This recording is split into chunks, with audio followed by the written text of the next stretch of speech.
Are live on this historic night in American socialist politics. New York City is about to be taken by storm by the DSA. Its great leader, Zoran Mamdani. Socialism is coming, and nothing is going to stop it. And I'm very excited. And we're going to be having some New Yorkers joining us today. And it's going to be a celebration of this movement and where it's brought us. And we're also going to be talking about our concerns, our criticisms of this campaign, and hopefully keeping it constructive.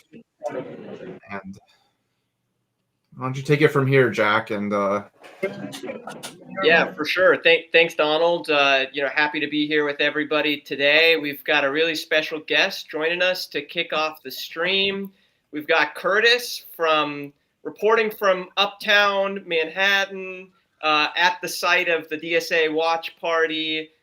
Curtis is a lot of things. He's a Zoran field lead, a member of the steering committee of DSA's National Electoral Committee, and a Marxist Unity Group member, and just, all around smart guy. I think probably our polling expert here today. We're really happy to have Curtis on to kind of talk about this race, and we'll be joined by some more guests later. So thanks for joining us, Curtis. Yeah, thank you. It's really great to be here. I'm surrounded by comrades from all over, long time, both new and old. And yeah, great to be on the podcast. Awesome. So maybe we could start just really kind of high level, setting the stage. Obviously the race that we're focused on right now is the New York City mayoral election with Zoran Mamdani, DSA endorsed Zoran Mamdani, going up against Andrew Cuomo, former Governor Andrew Cuomo, as well as a Guardian Angel founder and, all around strange character, Curtis Sliwa. So maybe just to kick things off, Curtis, maybe you could share a little bit about what the polls are kind of showing going into today. I know it's always hard to guess, to figure out exactly how the polls translate to reality. But what are some of the polls telling us today about this race, about Zoran's odds today? Yeah, I mean, I've seen some polls that was just okay, things are tightening, and it reminds me of back when we had the primary and we had all of these polls come out and none of them really showed Zoran on the top. And what we found after, the results were totally different from what the polls showed. Zoran won, and he won by a great margin. And I would say that really underestimated the amount of first-time voters, a lot of people that were interested in the campaign, that were activated by socialism, activated by unapologetic pro-Palestinian politics. I think that's something that's going to happen in this election as well. More undercounting of, people that just couldn't be polled. Those first-time voters that just weren't on that sort of, registry for the polls. And I think we're going to see some of that today. Yeah, so it sounds like, Curtis, then you are predicting, and it's hard to make predictions, we'll see in a few hours here, but it sounds like you are predicting that the polls showing that the race tightening between Andrew Cuomo and Zoran Mamdani, you're predicting that those polls are not quite accurate. What would you say is your predicted result tonight? I don't know. I'm really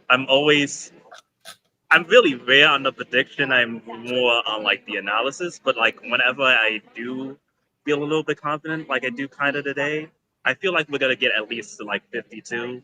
That's my little hope. I know Michael Land, some people are a lot more optimistic, 55 with reaching for 60. And all throughout this campaign, it's something we've constantly been raising our goals, raising our standards. And I think that's really important, both from a local perspective and from a campaign perspective. And so it sounds like you're predicting 52%. Michael Lang, another DSA member and kind of pollster, is predicting higher, 55, 56 for Zoran. I guess just a basic question, what would be the percent that he would need to win? Because I know this is a three-way race. So what does he need to hit? whoever has the most amount of votes, I don't believe there's any sort of one-off thing. Uh, So basically, he just needs to beat out Cuomo and Sliwa in terms of the number of votes. yeah. So basically, in NYC, for folks that of course, due to politics, we had a ranked choice voting for the primary, but that doesn't extend to the general election. So whereas Zoran could win with his first place votes in the primary, and then get some votes from Lando or whomever to actually get all over the top. Here it's just like you vote for one person, Zoran, and then anyone else that flipped. That's about it. So that's what we're hopeful here, and we're also hopeful that he actually gets a majority of the city. That's been a really sort of like important goal in conversations all throughout the chapter. So majority, yeah. I think he's gonna get a majority. Like honestly, like I think it's gonna be a landslide. Honestly, Depends what on how big percent, of a Donald? landslide. What percent? I don't know, 70%.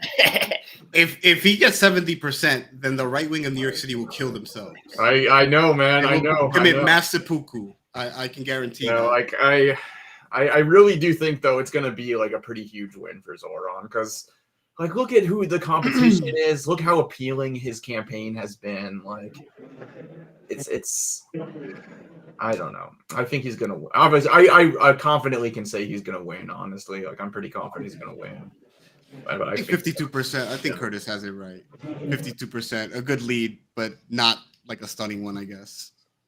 Cautiously optimistic, And Curtis, I wonder, like, just I'd be interested to hear, your perspective as like a Zoran field lead, kind of on the ground. I think you mentioned like your prediction that like the sort of polling estimates that show the race tightening or underestimating the number of like first-time voters. So I wonder like how does your sort of on the ground experience with this campaign kind of lend itself to this prediction?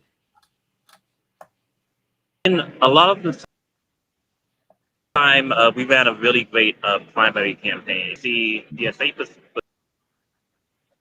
perspective, this was the first time we ran a Democratic Socialist campaign all throughout the state. So basically, if you were in the Staten Island, you're getting that Democratic Socialist split. And that was something that we've never done before. And that, to me, I worked in largely the Van Ness area that had a lot of like Muslim, Arabic folks, Palestinians, Yemenis. They all live in this area.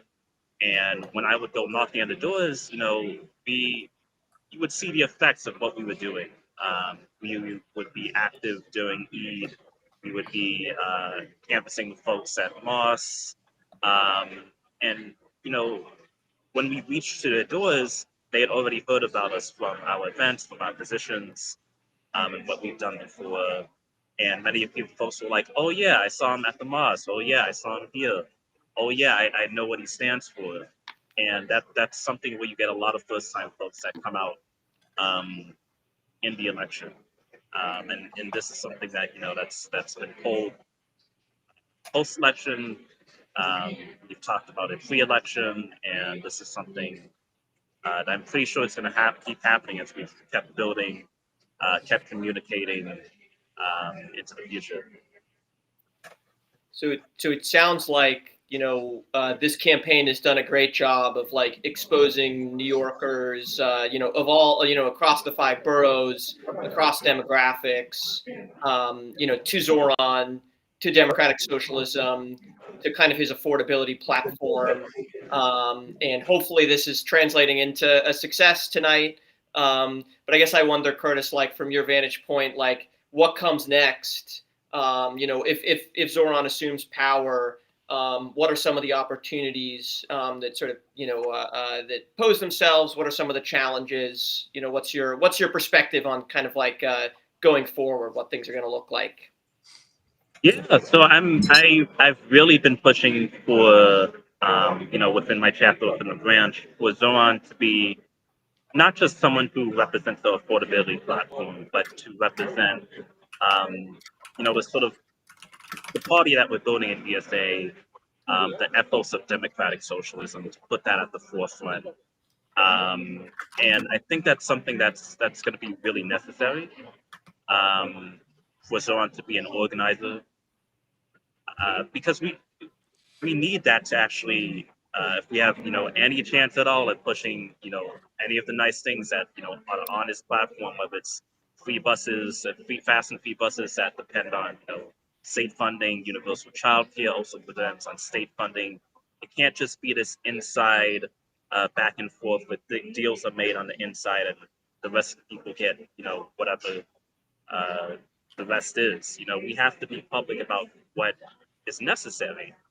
I really want, I'm going to keep pushing for Zoran to be an organizer, to put democratic socialism at the forefront, to actually recruit into DSA. And that's something that's really been, if we try to separate the primary from the general campaign, I think there's like a sort of difference between like a sort of shift between like, okay, we feel that like X, Y, and Z aren't going to be palatable to those in the general public, and we need to actually expand the coalition, do all of those things. It's just sort of like a meddling out of what we know Zoran to be. And this all of this comes from the chapter itself, and it's really a call not just to be disappointed or just frustrated and angry. Of course, those are all valid feelings. But to fight, to organize, and continue the work, because we've seen progress. I've spoke about earlier that this was the first openly democratic socialist campaign that we ran in NYC. And that was a product of struggle. It wasn't just handed to us, it didn't come from people sitting on the sidelines. It came from people actively organizing. We've lost a couple of battles, and we just kept going. I think that's going to be really important for the next few years into the Zoran administration. Awesome. We had a interesting comment in the chat that I wanted to bring up. Actually, hold on, from Nicholas Vargas.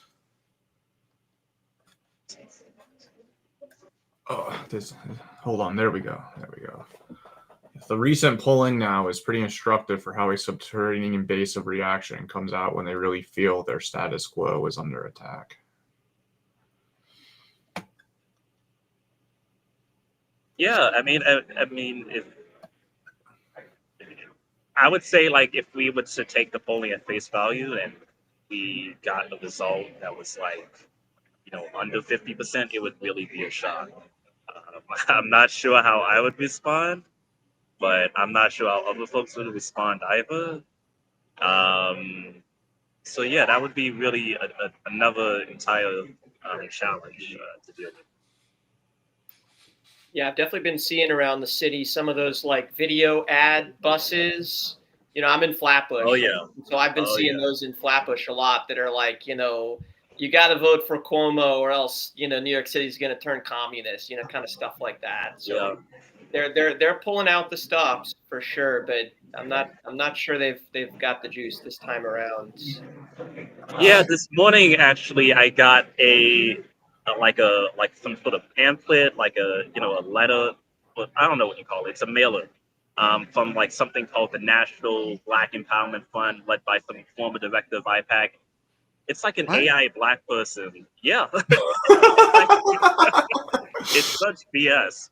It's an AI black person, right? And it's like, the Democratic Socialists of America are dangerous, and it's like DSA dangerous, senile or something, and all out wrong. Something like that.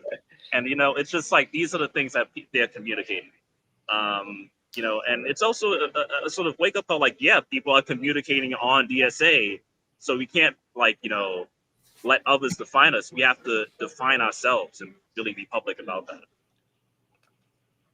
Hell yeah. Now, that's one thing I've been saying about this campaign is like, DSA needs like a New York City DSA, especially needs like a newspaper. Like you really do need like our own media apparatus, like pushing our own narrative en masse against this stuff.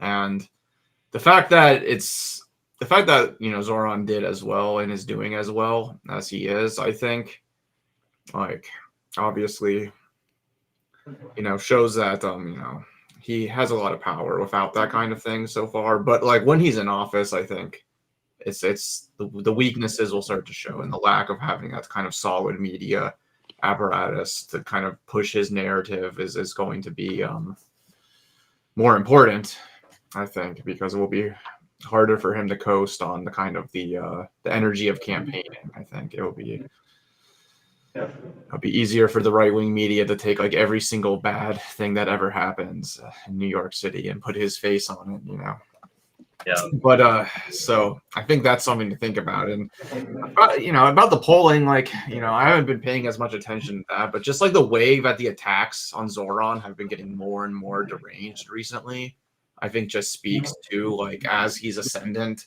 the subterranean base of reaction just comes out and like starts biting even harder.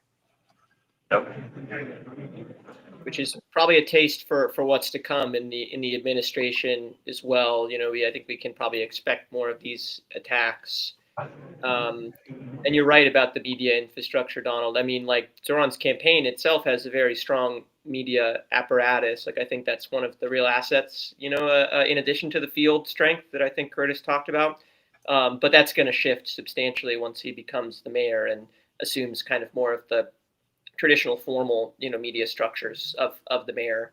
It doesn't quite have the same juice, I think, as like something that we would need from the chapter. But Curtis, I know you have an out. So any final thoughts? Questions, comments, concerns? Anything you want to leave us with? Yeah, I'm excited for tonight. I'm really happy to be among folks, and yeah, my last message is we gotta keep fighting, we gotta keep organizing, and we can't stop until we're the socialist party of the future. Awesome. Sounds good. Thank you, comrade.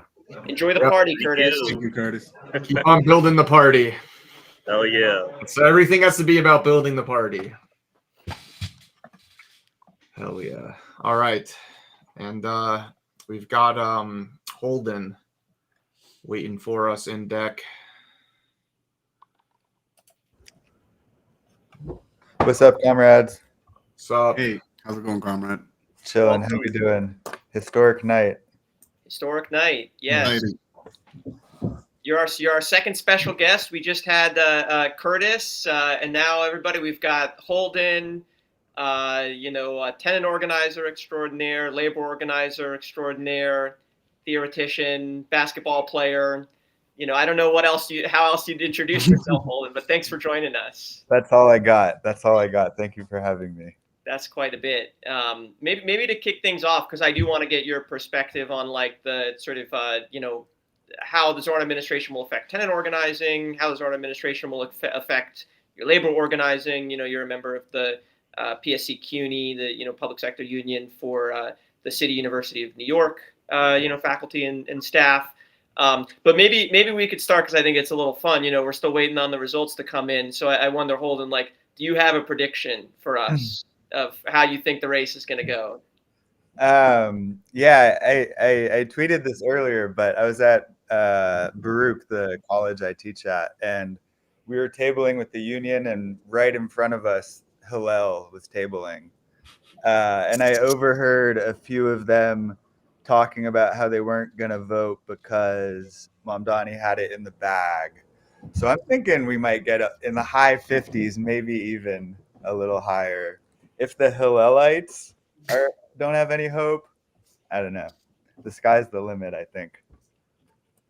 You just made my day. You just made it. Whatever else happens, I'm good now. The That's tears, the they thing, it's nourish like, me. You know, whatever criticisms there are of Zoran, and many of them are completely valid. Like, you do have to just look at how much hatred he inspires in the worst people. No, that's the best Absolutely. thing.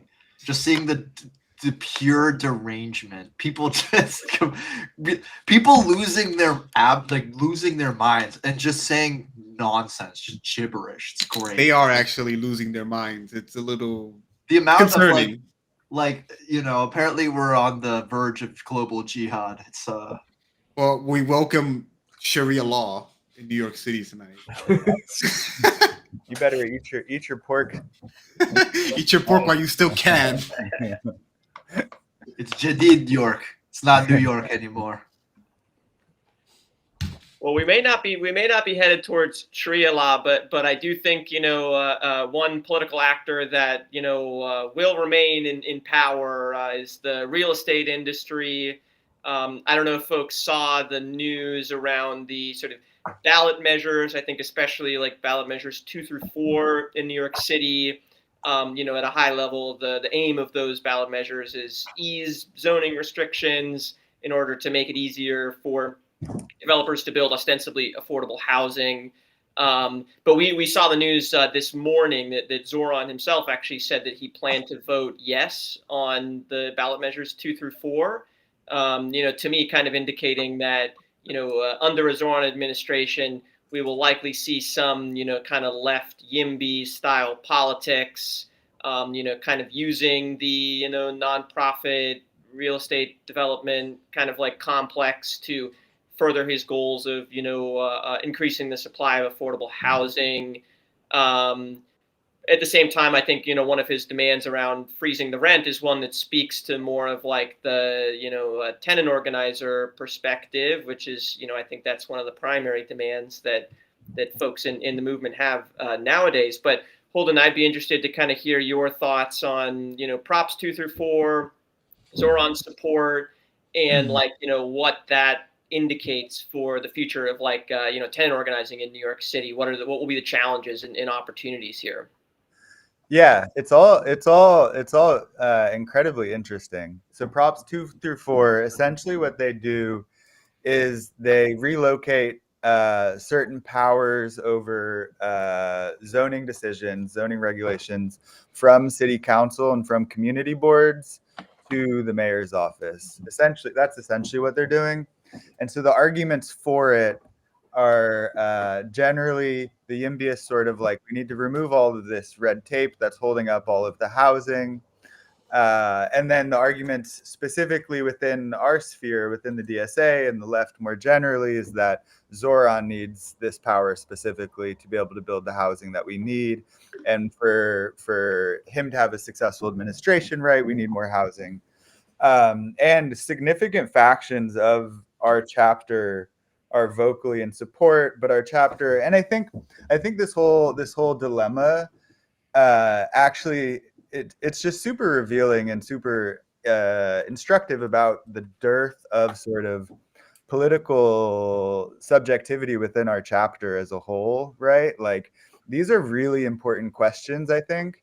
And we don't have, aside from like forums or Twitter, we don't have any sort of arenas in which we can struggle over the direction of the chapter and what we want to do as a chapter. And so like Zoran coming out this morning saying he's voting for them, like, I don't know, all of the tenant unions in New York City are against these because affordable housing is so often just a Trojan horse. B, the community boards, though they're super, super flawed and like often really funky places, are one of the very, very few places that rank and file tenants can intervene into these sort of not macro, but like above micro scale dynamics that really structure our lives as tenants. And so removing even that, like a kick in the face. But I do think the tension between YIMBYs and tenant unionists in the New York City chapter of the DSA is like, I don't know, if you look at it enough, you can see everything Like you can see the whole of the DSA's contradictions happening right there. And it's like this on one side, the YIMBYs, which is fundamentally a project to obscure the class character of real estate, landlordism, tenancy.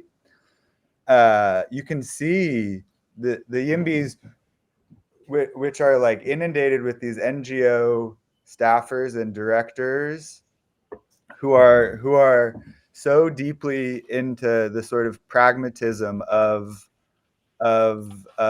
like units, right?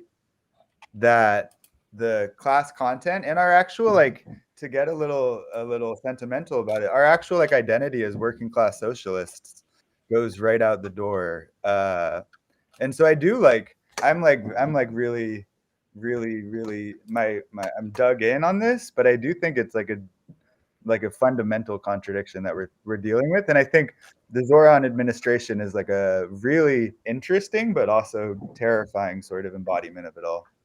I mean, Zoran himself kind of represents this like split, in the sense of like he's advocated for Props 2 through 4 and easing zoning process to build more new housing, increase housing production. So he's bought into kind of the YIMBY argument. But on the other hand, like one of the sort of key political moments in his career prior to this run for mayor was supporting the hunger strike of taxi workers for, medallion debt relief. And so like, even within this, politician, there are kind of both of these sides, the working class protagonist side and the, kind of more progressive, wonky, YIMBY kind of side. But I'm curious, Holden, like, oh, sorry, go ahead, Jamil.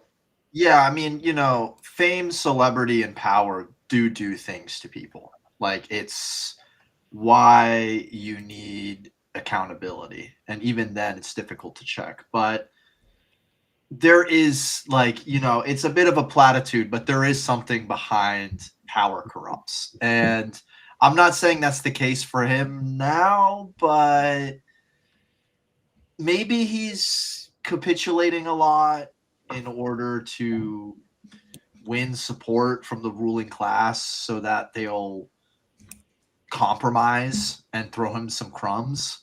Or maybe he's really maybe his politics are really just changing. I mean, we don't know. Quite frankly, we really don't know. I mean, part of it is also what can you do with the constraints that you have? Yeah.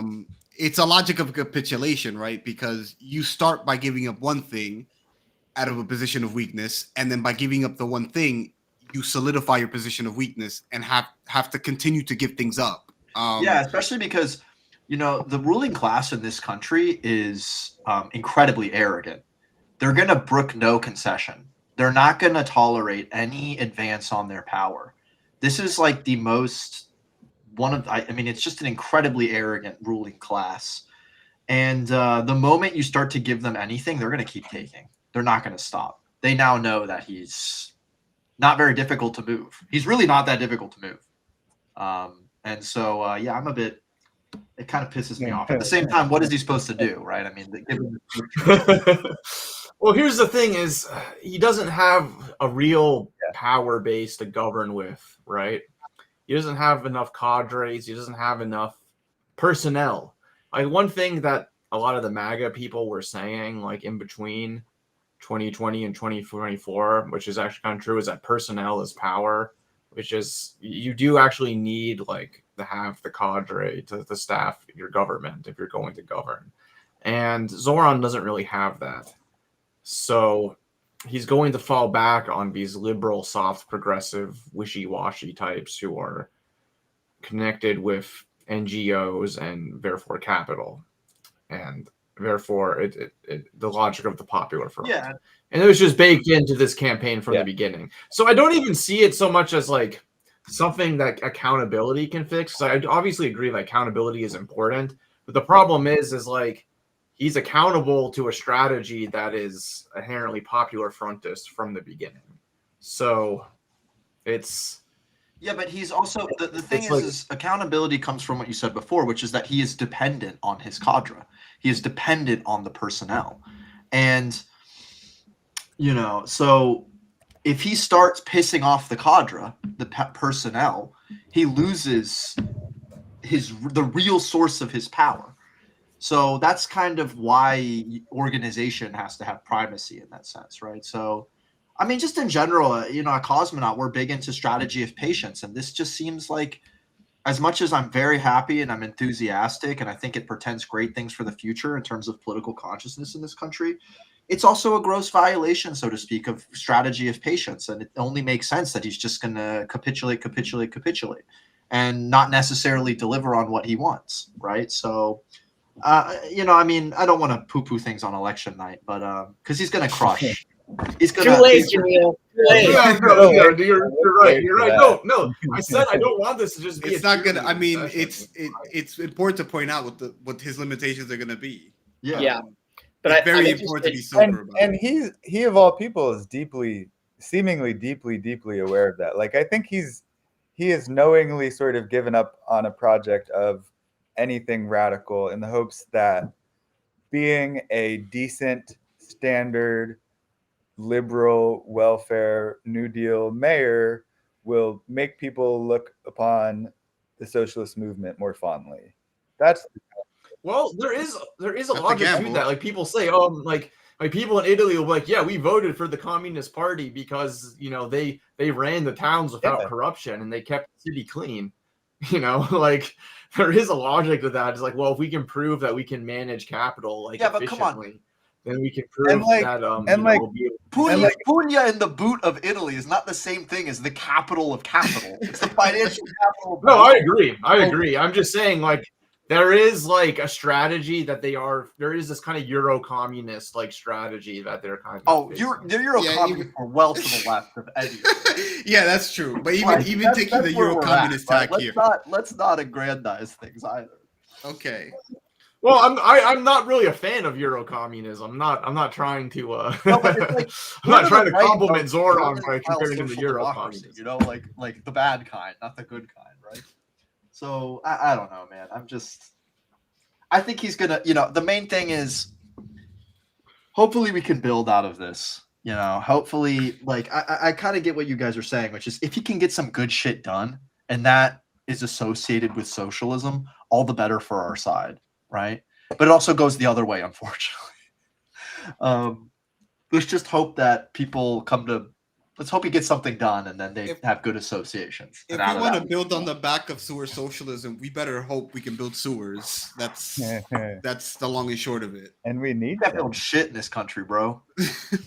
Can China be building a hospital in 18 seconds? We can't build shit.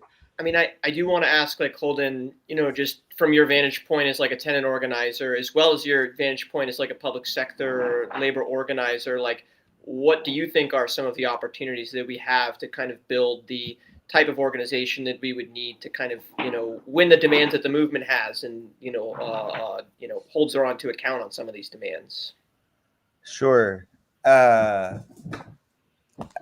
think holding Zoran to account on some of these demands is a tall task. I think for myself as like a tenant unionist, I see a lot of it's the same game in every arena and in every level. Like, as a tenant unionist, I see a lot of opportunity, right? I've been talking to my neighbors about Zoran, about the propositions, right? And so, like, my tenant association, we had a meeting where we discussed all of the affordable housing props and how we're going to vote, and the tenant union is having similar meetings. And so, like, I think in one sense there is an explicit sense that, like, our organizing in buildings, in tenant associations, on blocks, in tenant unions, like, there's a gravity, right? There's like a political consciousness that's being expanded. There is a connection between the mundane and the sort of expanding scale of the city. There's a realization of our sort of potential leverage as political actors at higher levels of abstraction. And I think that stuff's excellent. And I think there is genuine responses, I think, among the rank and file tenants of the city. Like, two things two trends, two things happening in the tenant union movement in New York City that I would bring up that feel relevant to the Zoran looming administration. One is the Crown Heights Tenant Union started this campaign against Pinnacle, which is this like private equity landlord that owns like 25,000 units in New York City. That also happens to be the number 2 investor in the Tel Aviv stock market. So they started this. The anti-Zionist working group in CH2 started it, right? And it's blossomed into this really robust, protagonistic, sort of deeply embedded project.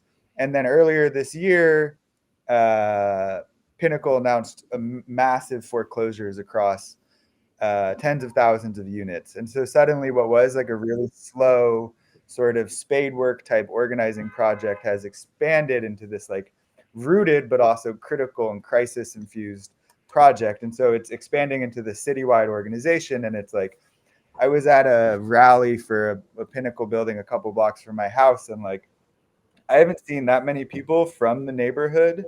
Like actually, I live in Crown Heights, people from the neighborhood. I haven't seen a full block of people from the neighborhood out at a political event since 2020. And like, I don't think we can divorce that sort of organization and mobilization from the sort of citywide political consciousness that the Zoran campaign is involved in and like producing.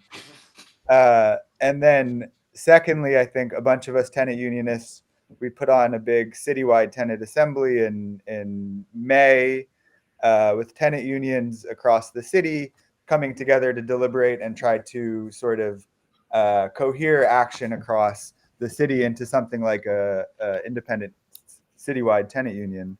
And we did this specifically, we started organizing it way back last like August, because the Independent Working Class Organization Initiative in the DSA chapter was thinking about how to coordinate with a possible Zoran administration. And so we're thinking about what sort of organizational bodies we would need to communicate with an administration. And so even just the specter of a possible citywide election sort of in some ways spurred the construction of novel organization, independent, working class, and like really remarkably democratic, like 120 something tenant unionists in one room from across the city, from every borough, really deeply deliberating political strategy as a rank and file tenant movement. And like that shit wasn't really going to happen without the specter of Zoran's campaign. And like I don't think that formation will get to a place where we can hold Zoran to account, but I think we can build something that could last beyond a Zoran administration or two. Yeah, I mean, I think that's the great promise, is trying to hook people on socialism, so to speak, Sure. And building up our organization out of this. So I mean, in that sense, it is promising, and I'll repeat, it's also just great seeing the ruling class and their epigones just have a meltdown. It's I want to say, like, going after these developers who are like both private equity and Zionists, that's like the perfect target. Like, because I always thought like a campaign against private equity would go so hard because it's such an evil thing. Like, everyone hates private equity, but you combine that with Zionism, and it's like you got like the most evil possible like capitalist bastards that you can go after right there. And I mean, another like just talking like Zionism, like another sort of avenue where I think there is an opening is around like the divestment of the public sector pensions from Israeli bonds and securities, as well as like just kind of Israeli companies more broadly.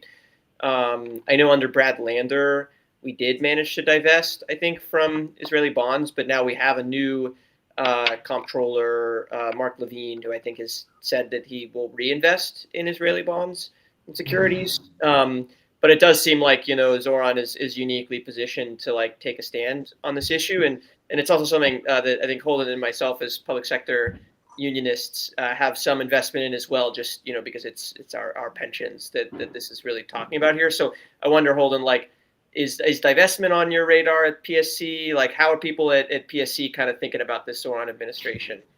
Well, the funny / annoying thing is that I don't know if you guys saw Zoran's like walk across the bridge yesterday, maybe like a very sort of John Lewis style political symbolism moment. But in one of the like rank and file PSC chats that I'm in, images were passed around because our union president, who has been largely incompetent and also like super hostile to rank and file organizing, he was walking arm in arm with Zoran across that bridge. So it's like my union, which is a social justice union, but also a scared of Palestine and scared of refusing to strike, scared of the word strike union. I don't know. It's like I think divestment is probably more likely now that Zoran's going to be in office, but the rank and file organizing is, in my union specifically, very difficult because our leadership, our sort of labor notes style leadership, like I don't know, they love Zoran and they're using it to like fully brandish their sort of progressive juice, which is super difficult. And like, will my union develop the capacity to fucking strike under Zoran? I don't know. Not if our leadership's still in the same place. So I don't know. So I think in DC 37, I think it seems a little different than mine. The social justice veneer is so strong in my Yeah, I mean we're moving in that direction. Like, you know, like our union ended up endorsing Zoran. You know, I do think they're kind of lining up behind him as well. And I don't think, you know, our leadership is not necessarily interested in striking and things like that. I you know, we probably don't have as strong of a like social justice kind of history, but I have noticed since Zoran's election that there does seem to be, you know, DC 37 leadership takes the kind of rank and file a little bit more seriously than before. You know, I remember like when we tried to get the union to endorse Bernie Sanders way back in like, I don't know, 2020, we went to this endorsement forum and they basically like laughed us out of the room. They were like, you know, come back when you actually are like, you know, fucking serious. Like, you know, it was clear we were the odd ones out. And now the things have changed. I think they're like, oh, this is kind of the next wave of the union. So I think we'll have to see. We'll have to see. But it does, you know, like the fact that he is like a good, you know, he might be good to negotiate with for our contracts may reduce the likelihood of a strike. So I guess we shall see there. Definitely mixed signs there. Well, I know you have to go soon. Is there anything you want to leave us with? Questions, comments, concerns? No, I think the last. It's just I just think the difficulty that is the New York City DSA chapter is just like so front and center to all of this bullshit. Like what Donald was saying earlier, how he is accountable to his cadre is super true. And if our chapter wasn't so incredibly diffuse and like there's nowhere to actually put forward political arguments, like it's like designed specifically to not have political arguments be made.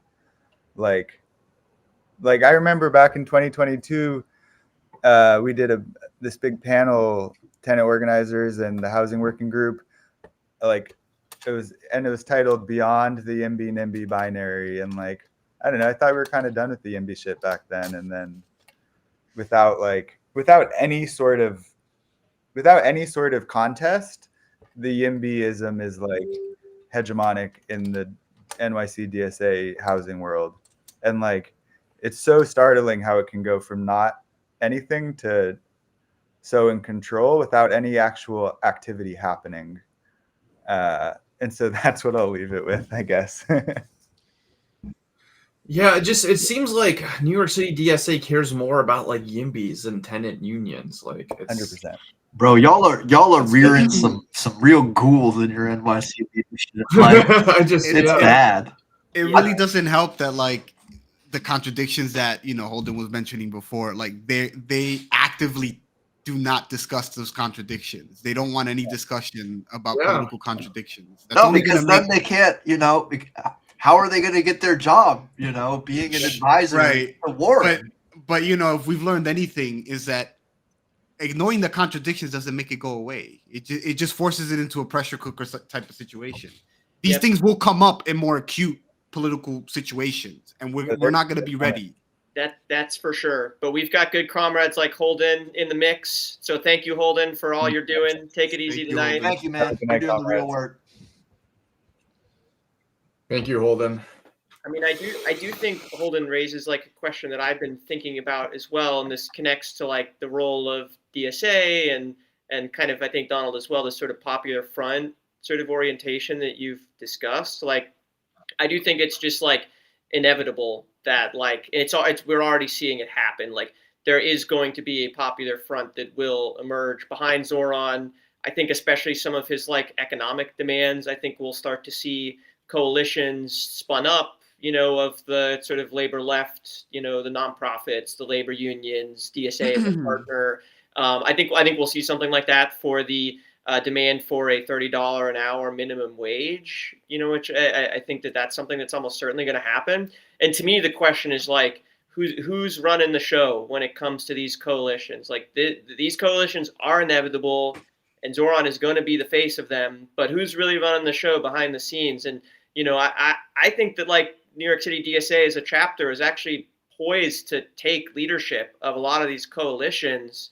As the kind of like, organization that, I still think that like Zoran is pretty, not beholden to, but I think he does have a strong association with New York City DSA as a chapter. I am a bit confused about that. What's the anatomy of his inner circle? Because finally, Yeah. quote unquote, power lies with the people you go to ask for advice. Yeah. Like that's really, I mean, so what's the anatomy of his inner circle? I mean, I know his chief of staff or not chief of staff, the campaign manager, may end up, I think probably his second hand is a DSA member.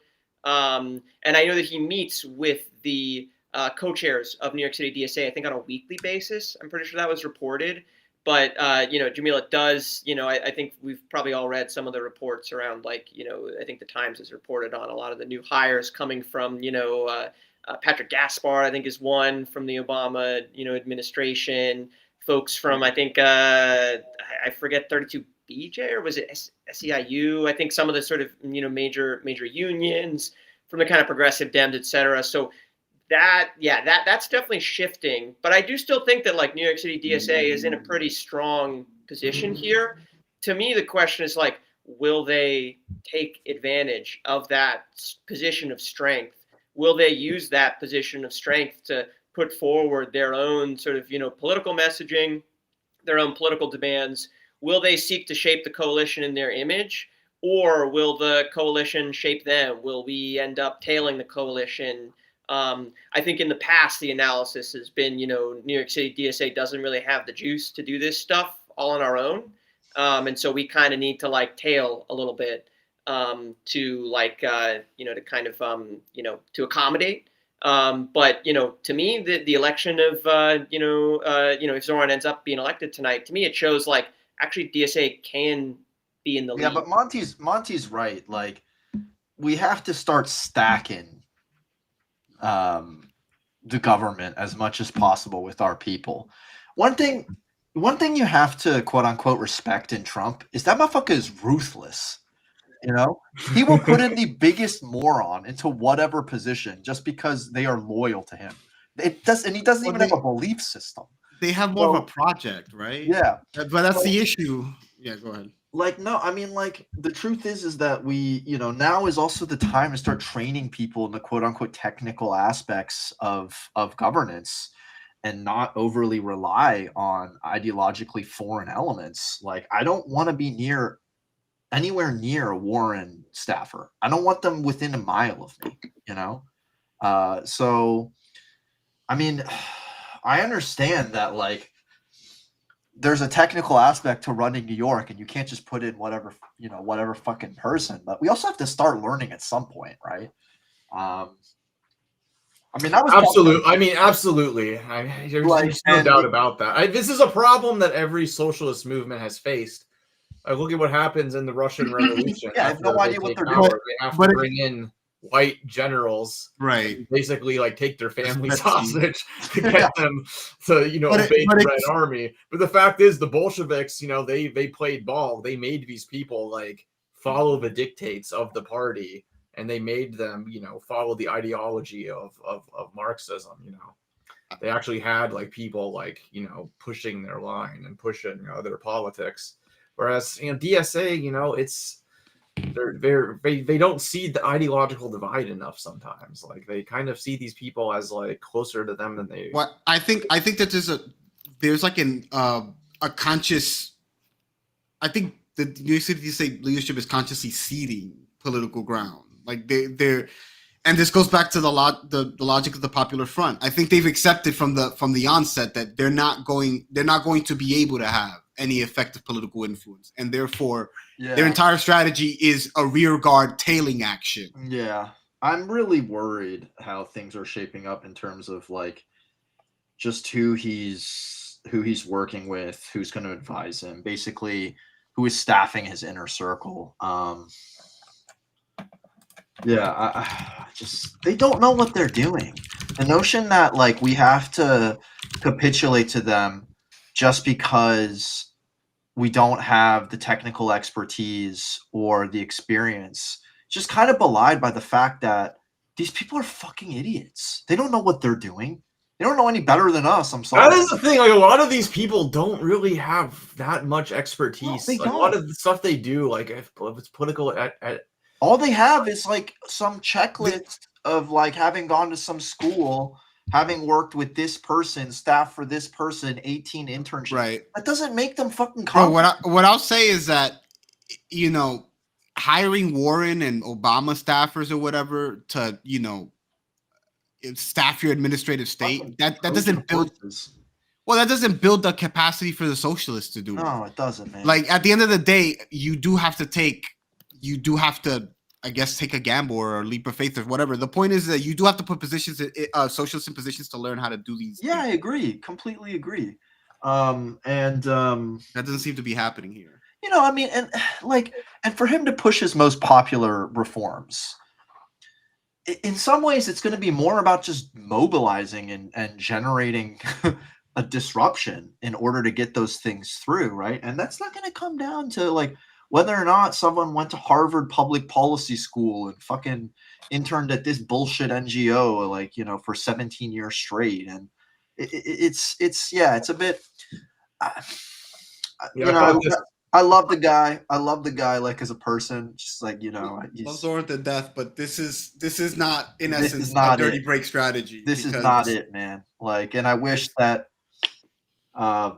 he would listen to this podcast or stream. Listen to us, Zoran. We're the Listen brain to us, trust. bro. we're the brain Somebody trust. posted a funny tweet just like, "You think Zoran has heard of Donald Parkinson?" I don't think he's heard any of our names, bro. I was like, someday. Yo, Not yet. Not I'm yet. an We'll Arab get there. One communist. day. I'm an Arab communist. He's staying as far away as possible from it. He's gonna, so. It's like, From But my- yeah, no, this is an interesting, take from Ian though. It reminds me when the Bernie campaign hired the same people who ran the Hillary campaign, Yeah. and they applied their idiotic distributed They organizing. don't know shit. They don't know anything. Exactly.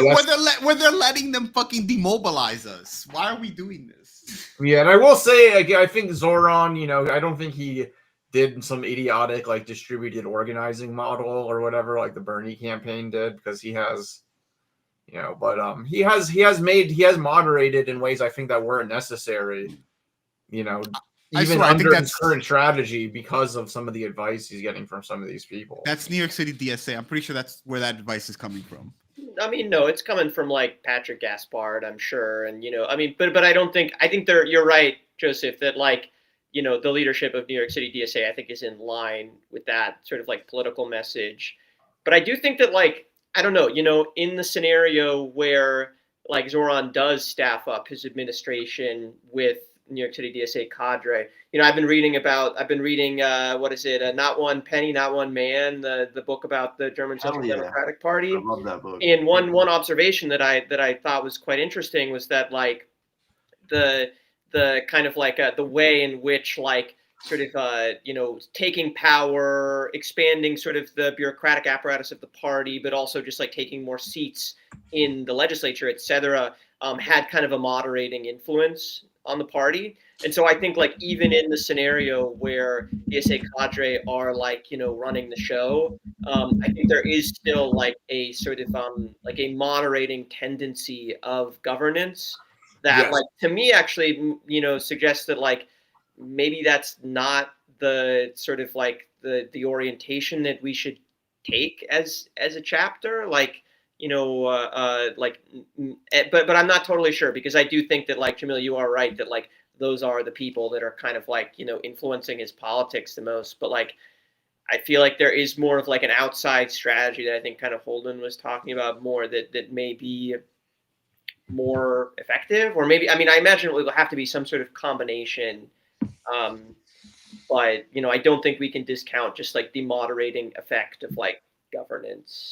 Yeah, but there's also, you know, when analyzing something like the SPD, it is very important to understand the class basis for a lot of the cadre that ended up staffing or entering into the state, and tying their class and material interests to the Bismarckian state, right? You know, it just a lot of the SPD right wing ended up just getting jobs like in unions and stuff like that, like and becoming state officials, and then it became very much in their interests to moderate as well. It wasn't just this like this like inevitable trend or whatever, like this like ineluctable destiny of all socialist movements. It was very much a process that wasn't challenged enough. And that was allowed to just kind of fester. So, I mean, that's something that Not One Man, Not One Penny makes pretty clear. yeah, It wasn't an inevitable process. In fact, like the left wing was always throughout the life of the SPD like a major political contingency. It's just the passivity of the right wing and the bureaucratic elements that compose it. yeah. And you know, and it was they like controlled the bureaucracy, right? and those bureaucratic elements ended up becoming very, very dangerous. With the crisis of the Weimar Republic, they became incredibly reticent to basically challenge the Nazis in any extra constitutional way. And also were very much like the element that prevented any fruitful collaboration between socialists and communists against the Nazis. Also complicating the problem of the third period, right? Which is that the third period is not just on the communists, it's also on the fact that a lot of right-wing socialists wanted to have nothing to do with the KPD. Yeah, no, the sectarian obviously went both ways. It went both ways. So like you create this bureaucratic element, it's sectarian, it's very dangerous, and it has its class interests tied to the state. You want to be very, very careful with developing that kind of layer. And you're right, Ian. It is, yeah. There is this understanding of Babel as less radical than he was, but there's also this Weberian influence. Yeah. But I want to bring this is actually for a little earlier. There's Maple O earlier brought up the cops, which we haven't really talked about yet, and I think that's one of the interesting parts of the Zoran campaign is how he is going to deal, how he has dealt with the NYPD, but also how he's going to deal with the NYPD. Our New York City cops like Serpico days or what? Like cartels? How will that go? Z is seemingly forced to accept President Honcho Rex at the moment. So yeah, I think that's a reference to the fact that the current police commissioner is a total piece of shit, and Zoran basically said he's not going to replace them. And yeah, that was a real blow right there. Yeah, and I heard him give an interview with with Will Menaker the other day, and he was saying that the storming of Columbia and like the brutalization, brutalizing of students was the fault of Adams and not of Tisch. And I was in the kitchen and I was cleaning dishes and I just cracked up, like, what are you saying, man? So yeah, I mean, we're not expecting him to be like, yo, fuck the police, like FTP, and like, go riot, do Yeah, crime. but keeping Tisch is a pretty big Yeah. capitulation, considering Yeah. She's on public record saying she's going to sabotage the Zoran. So expect that That's to be nuts, bro. the That's fucking first big nuts, dude. fight, I imagine. I think their contract's coming up, so Yeah, they're the first. negotiations on that. The cops will be the first sort of public sector contract negotiated, I think. In Always a fun time when you have the Bro, they're cops. gonna strike and riot, Negotiating. and then they're gonna just Oh yeah. Cops are such. Well, yeah, I think one thing they're going to probably do is they're probably just like not going to like enforce like laws and stuff, and just like for like petty crimes and stuff, so that they can be like, oh, New York City is lawless or whatever. Yeah. So Zoran feels like he has to basically like win the support of the cops in order to make sure that they don't sabotage his administration, Yeah. which is The other thing is like with I have a comrade who worked in opposing or overturning the death penalty here in Maryland, and so he's been involved in activism around the judicial system for 20 or 30 years. And he told me, he's like, Jamil, something about crime stats is you can always juke them. You can always make them look how you want. You can always make something rise. You can always make something fall. So I'm also whatever agency is charged with that. Do the NYPD, do they themselves provide those statistics? Of what? Like crime statistics? Yeah, they do. Okay, generate. so yeah, if they want to, they'll make it go up, they'll make it go down. You know what I'm saying? Yeah, it's a bit. Yeah, I mean, crime statistics have always been a very problematic because it's like you said, like if you're the one that composes a statistic, you can make them say whatever you want. Yeah, I mean, I'm not denying that there's antisocial behavior in society. I mean, that's a given. There's antisocial. Right, behavior. but the kind of the longue durée trajectory of it has been unquestionably downward. Yeah, absolutely. I mean, anyone who was Like anyone who was raised in New York pre-90s, Exactly. like absolutely knows that that's the case. you have to be hallucinating a crime wave Yeah. to say otherwise. Yeah. I mean, but it is interesting because some older people do kind of hallucinate in that way, despite the fact that they have the experience of. Well, a big component part of that is the media. The media they construct images of a crime wave, and naturally, Man, we really got all the Into elements that. stacked against us, huh? It's fucked. That's the thing, is like I just feel like New York City DSA is not taking like the challenge that they are faced up Yeah. against Yeah. seriously. Like Donald Trump is like threatening to occupy New York City and deport this guy, Yeah. and they're just like, oh, we're building power, like this is Nah, just man, a bro. la-di-da. This is You what got we do. you got capital against you. You got the police against you. You got the media against you. I mean, goddamn, this guy really and I don't know, man. Like he really took on a fight.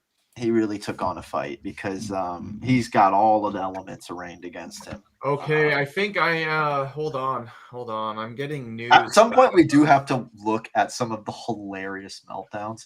They've Yeah, been no, Bill Ackman posted something like an hour ago that's just absolutely hilarious. I Nice. just want to put it up real quick just to laugh at it because Bro, Bill Ackman is he has no job. He spends all Yeah, day exactly. producing okay, a manifesto on Twitter per day. No, he's a tennis player, Jamil. He's a professional tennis player. He's a pro tennis player. Yeah, One of the worst I've ever seen. Yeah, I'd beat him in tennis, and I my think I'd dad- actually beat him in tennis. I'm Yeah. legit. My dad makes fun of me for. I'm not bad at it actually. Oh wow. Okay, well, then I'll have to play. We'll have to play, bro. Yeah, we'll have to play sometime. hold on. I mean, while we're waiting, I guess I'll give a slightly different perspective on Tisch. Like, I don't know if it's like it's not good, but I'm not sure if it's as big a deal as people are making it out to be. Like, from my vantage point, like these NYPD commissioners change hands a number of times over an administration, and I would be really surprised if she stuck around the whole administration. I also think maybe there's some I've heard from cops that I know at my gym, but also I think Zoran has said this as well. Cops right now are slammed with overtime, they're being made to work overtime. And I know there's also what a tragedy. I know, and cops love working overtime too, but they're getting paid more. Oh my god, they're getting paid twice what they make, which is already a decent amount, man. Yeah, but what I'm trying to get at is that there may be here a sort of a pitch that could be made to say, okay, you guys are working way too hard here. Let's take some of these functions away and give it to this other. Take it easy, guys. Kind of agency. You earned a break. That's my that's I don't know if I totally buy that argument, but that would be my kind of more optimistic take here, is that maybe, but it's listen. I'm an ultra. I'm unrealistic. I'm kind of a joke, but I'm gonna quote Trotsky here. The worker who becomes a policeman in the service of the capitalist state is a bourgeois cop, not a worker. I don't give a fuck about their working conditions. I hope they work overtime for no money. Bro, what I'll say though is there's a reason why the Democratic leadership pushed so hard for him to keep Tish. Yeah. There has to be something there. It's not a completely innocent request, bro. They're freaked out about the optics or whatever of defunding the police or whatever. Listen. I get all of that. I understand. But I agree with you though. I don't think we should. One of the reasons I don't think we can run for executive positions like this right now. We just don't have realistic policies about the police. Yeah. We can't do anything. Yeah, we can't. We really can't. They should have made Tiffany Caban the commissioner. Make Tiffany Caban the NYPD commissioner. Bro, make me the commissioner. This is what Bill Ackman said. We'll check on them. He's predicting a Cuomo win over here. He says supposedly an unprecedented 2.2 million turnout with 60% above 45 years old. I am going to be an optimist and say Andrew Cuomo is going to get the win. If he fails to win, it's because Curtis Sliwa cares more about himself than New York City. Never forget that. I love how they're melting down on. I've had, he's like, he's going to be a great mayor. Donald Trump is going to want to work with Cuomo to make New York great again. Make New York great again. Say, yo, he straight up dropped the N-word, bro. That's all. Does he realize when he's right?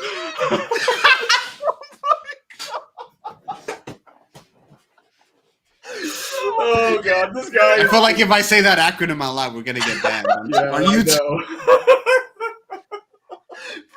he's not even thinking about what he's writing, dude. He literally. Oh my god, what an idiot! Bill Ackman has a plan, man. It's gonna. Oh my work. god, Bill bro. Ackman has a plan. Even Donald Trump probably read that and was like, "This fucking idiot." This fucking idiot. Oh, all right. So I feel like now is a good time to actually look at the election coverage, because I feel like we're going to be getting results any second now. Yeah, I think we already have some results. I think there's 35% reporting. And I think we have Zoran in the lead at 50. We got Hassan Piker getting interviewed over here. Bro, I need my hype beast. An affordability campaign for a New York that people can't afford. For New York that people can afford. And just keep in mind, Hassan Piker, he's a social media online influencer. He has a channel with a large following, and this kind of has to do with the way that the Mamdani campaign has been reaching out to those on social media and trying to expand their base, not just in New York City, but then also the attraction to outside of the 5 boroughs. It's interesting to see how people in Los Angeles or even across Okay, so in Europe early are lead. engaging with Mamdani's messaging. Look at as well Mamdani as is the getting like campaign. 70% in some Yeah, of you know, these Bernadette, districts. that's been a phenomenon I know some of you Wow. have mentioned from out in the field, that there's a lot of international press that are showing up to a local election, which is a little unusual even for New York. What are you seeing there? Right. Well, I mean, over the past couple of weeks, Mamdani's been taking questions from those from Germany, from London, from France. And of course, as a local reporter, I'm always thinking to myself, he's running for New York City mayor. He should be answering New York City questions. Everybody says this But all the take that time. with a grain of salt. What these reporters are trying Yeah, to but find then when out they is ask about what's Israel, guess happening in the what? U.S. I know, more than I any know. influence over other big cities across the world, and especially other big cities Okay, like I'm London, for seeing now example, or Zoran is Paris, at where, 50% with democratic socialism 42% of the expected vote coming Nice. in, and Cuomo's at 40.8. Oh, he's crushing him. So Zoran is at 50.2, Cuomo's at Hell yeah. 40.8, Curtis is 8.2 Yo, with 42% Take that, reporting. motherfucker. I mean, I'm not gonna lie. They may actually have a point that Sliwa is spoiling this for Cuomo. Hell yeah, bro. Yeah, That's- no, I'm that's saying what it's a we good need. thing, That's but literally like Silwa is like literally. You know how in Isn't like it East Sliwa? Germany, I don't know Sliwa. what it is, bro. Who cares? You know how in yeah, East it's Germany- Sliwa. they I've had always heard that. Sliwa. You know, but you know how in East Germany they had like a fake like right wing opposition party. Yeah. That is like what you put a guy like Curtis Sliwa in Hell charge yeah. of. Hell yeah. You know, you have him as like your fake loyal opposition, your fake right wing. So you put all the chuds, you filter all the chuds, and like, United Chud Front. Yeah. The UCF. It's a real fucking party, Yeah. bro. You know, there was an interesting comment in the chat from Mani, sort of highlighting the parallel situation in Portland. yeah, let me bring that up. Where, like, you know, in contrast to New York City, where we're poised to have an executive, you know, in control of the city, in Portland they have a very large DSA contingent on their city council. So I do think that is an interesting opportunity to compare these different, you know, kind of models I here. kind of like that. That one seems politically might not. It's the risk and reward kind of is not as great. You know what I'm saying? Like if shit goes really well with Mamdani, it'll be fucking huge for the movement. But it seems almost safer to do what they're doing.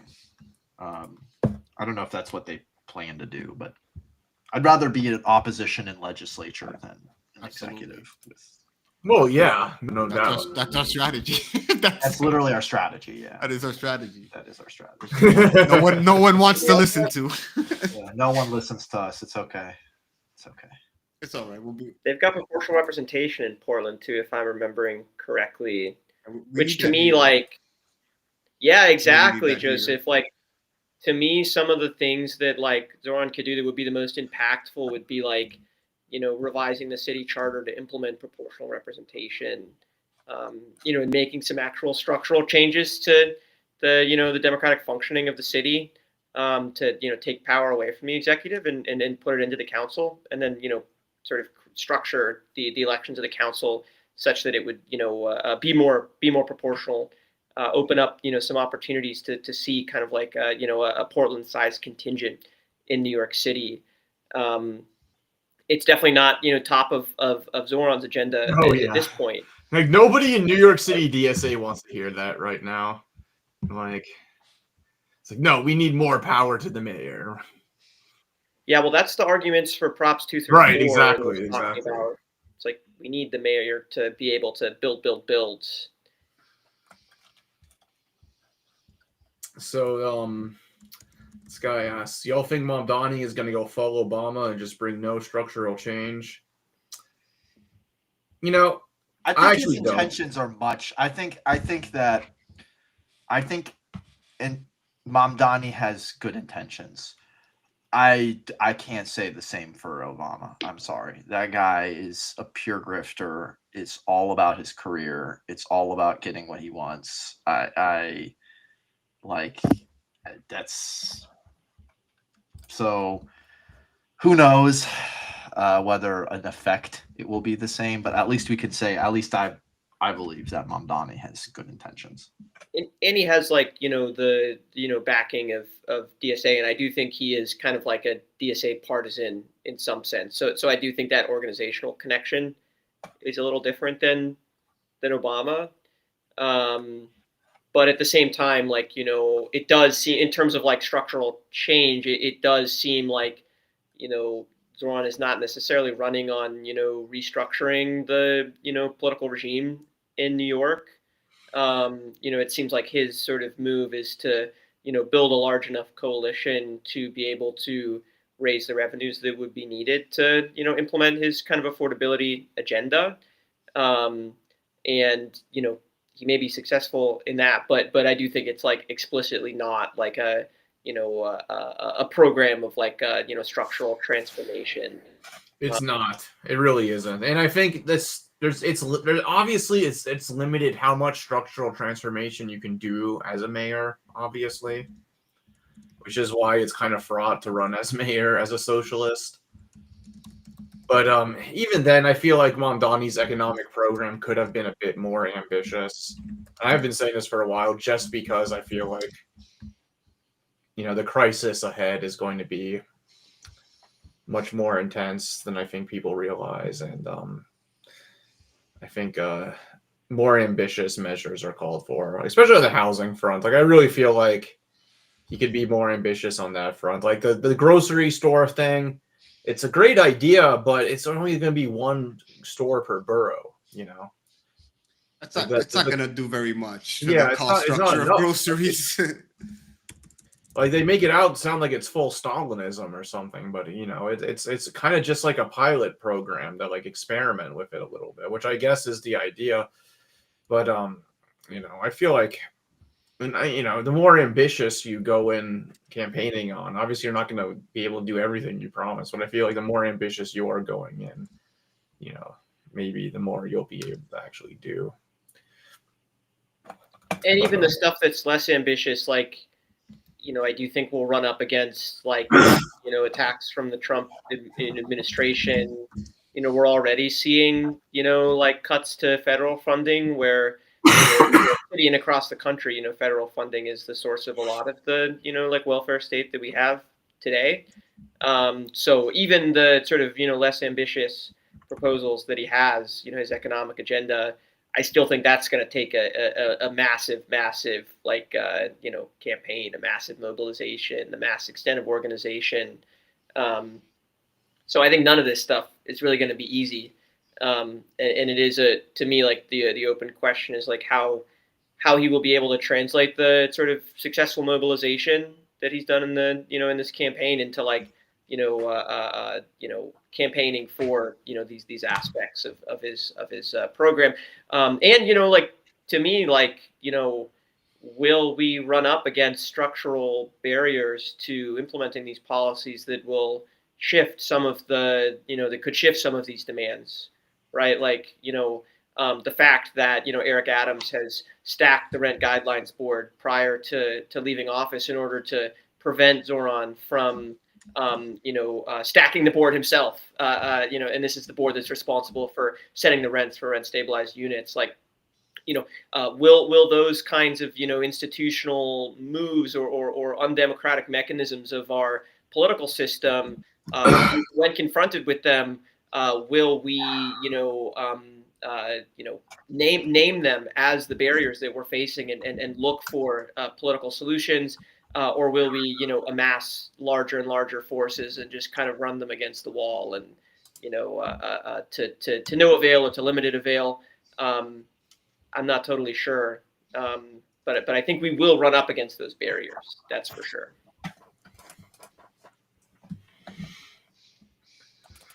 And Yeah. Now the results are 52% of the expected vote has come in.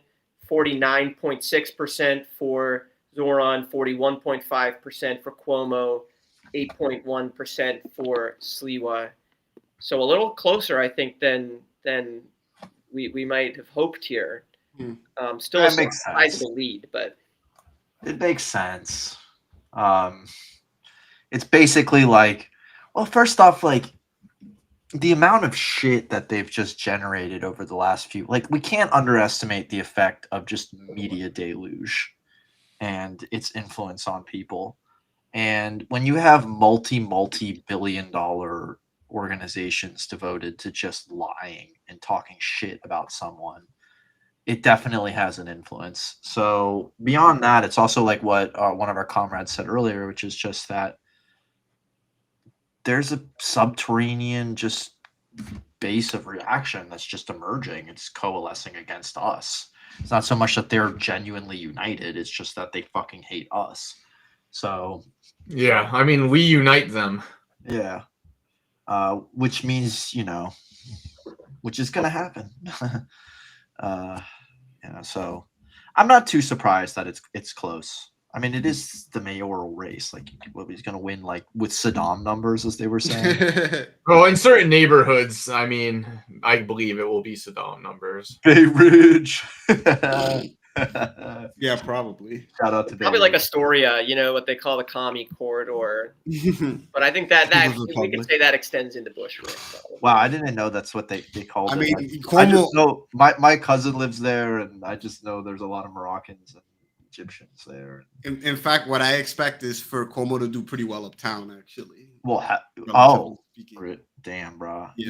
you gotta get your people in check. I mean, I was just in New York and I only saw Zoran stuff. I saw almost like no Cuomo stuff. because everyone's embarrassed to vote. For I know. him. They're still Everyone's gonna do embarrassed it. to support Cuomo, but they all are coming out to vote for him. I mean, he's super cringe. People just vote for him. Like most people probably just vote for him because they hate. like I saw more Siwa stuff than Cuomo stuff. I mean, he's way cooler. Let's be Yeah, honest. like, I went to Brighton Beach and I saw some Siwa stuff. Bruh, did you guys know that he's like a competitive eating guy? I believe that. Yeah, like he like What is he like a Nathan's hot dog competition guy? like he's like obsessed, and apparently he did a matzo ball soup one, and he got fucking disqualified because he was squeezing the water out of the matzo ball soup so he could eat more. Looks like he's speaking now, actually. Oh my god.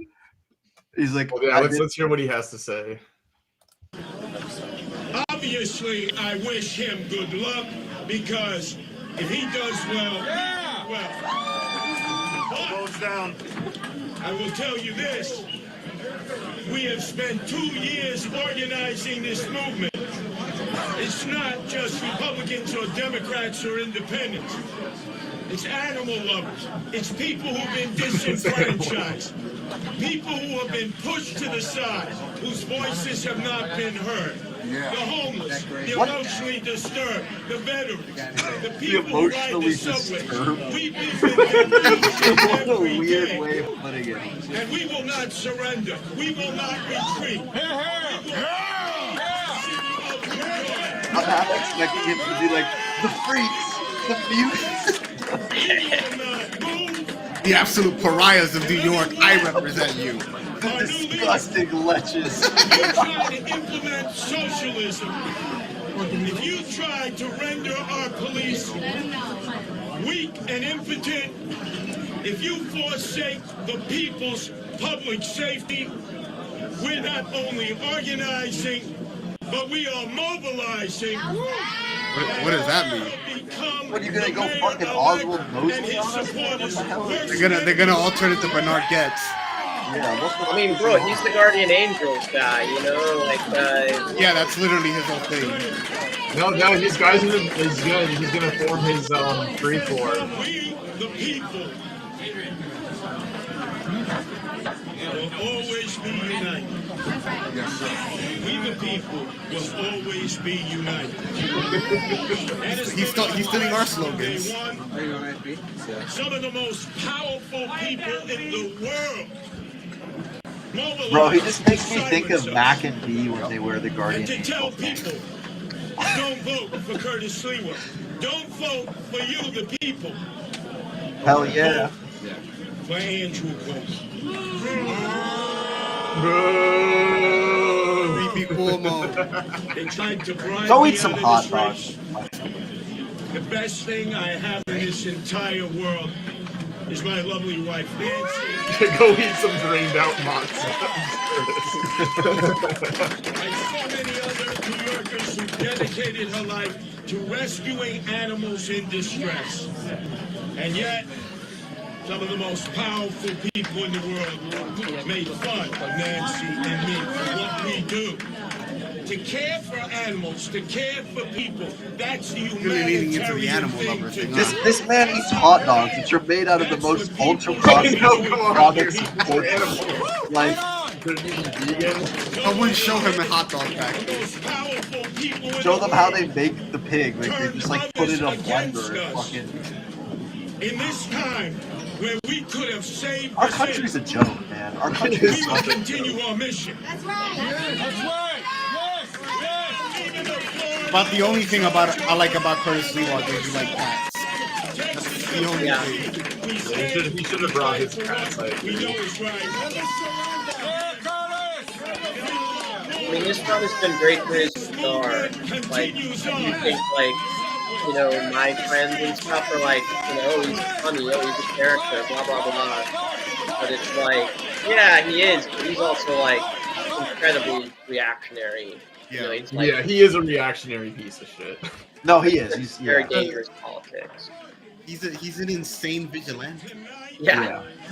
Well, vigilantism expresses like the highest ideal of justice for the settler colonists. Like, If you I swear to God. believe in Batman, sure. Yeah. No, that's what I'm saying. Like, vigilantism is like the quintessentially like. I do see what you're saying though. It's like It is the like a distinctly quintessentially settler American colonial. reactionary sense of justice, which basically is like Hammurabi style, just get revenge. Yeah, eye for an eye type bullshit. Yeah. It's the law of a people at a frontier, Yeah, it really is. Yeah. which is to say there is no law, Yeah. no such thing as frontier law. You know, this guy's basically saying, you know, if Zoran tries to, mess with capitalism, whatever Zoran is not going to do. Zoran is not going to replace capitalism with socialism. You know, we're going to rebel. So I don't know. Are we gonna like mess with his state-run grocery stores? Are the Guardian Angels gonna like vandalize like Zoran's state-run grocery stores? I mean, I don't know how many people the Guardian Angels got. I don't think they have that many. Yeah, but now people are going to be interested in this guy. You know, They're pathetic. If you've ever seen them in person, they're absolutely pathetic. They Yeah. couldn't police a turned over trash can. Yeah. I totally believe you. Oh my God. Curtis Lewa. No, that was ridiculous. This guy's such a joke. This guy's such a joke, dude. I love it though. It's great. Yeah, no, that guy is just such a fucking clown. Yeah. So there's some other news, other elections that we can. Yes, they're actually. Hold on. We have DSA member Jumaine Jumani. Williams just won re-election for public advocate.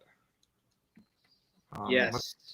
Let's look this up and get some information on this. He ran in the past with Cynthia Nixon for, I think he ran for like the lieutenant governor, and Cynthia Nixon ran for governor, and they were endorsed by DSA.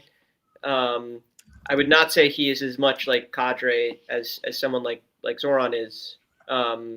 He's sort of, in my mind, more of like sort of a, progressive, member of the kind of progressive political sphere. But still a victory. And I did also hear, I'm trying to confirm, but I did hear that in the race for mayor in Somerville, Massachusetts, there was a DSA candidate running, I think Willie Burnley. And I'm hearing, at least in the Marxist Unity Group Discord server, I still need to verify this, but I'm hearing that he has lost his race for mayor in Somerville, Massachusetts. That's unfortunate. But I will let folks know if I get more confirmation of that. What about the race in Minneapolis? Oh, Fatah? Yeah. I'm not sure. What I heard from folks is that we probably won't know the results until tomorrow or until later in the week. But that's definitely a race that I'm eager to see kind of the outcome of. It's pretty close right now, what they're reporting. Well, they only reported very few votes. Never mind. Okay, so now we're seeing the borough results for the mayoral race. You can see Zoran is leading in Brooklyn by a large clean win in Brooklyn.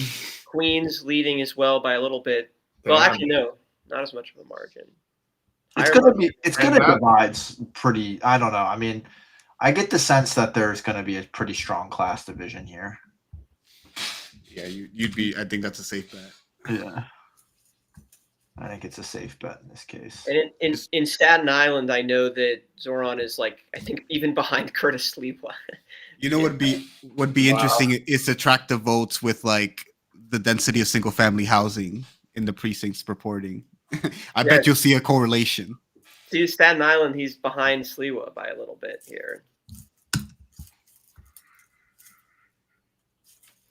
And I would agree with Monty in the chat here. A loss advances the movement. That is for sure. It is conducted correctly. Yes. That's to counter forces. That's one thing I think a lot of DSA people don't get is even if you don't win every election, the campaign is still a chance to build up your forces and see where you have support, and then consolidate for the next run. The actual build the party. Oh, looks like they are they reporting? Oh, Mayor of New York City, Zoran Mamdani with 60% of the vote. Let's go. GG. Damn. Let's go. Damn. 60%. 60%. Wait. I said 70%. So I'm 10% off, but that's pretty nuts, dude. It's pretty nuts, man. So, I mean, it was basically between two Democrats. So that's a crazy margin if you think about it. Damn, he crushed him. He absolutely murdered him.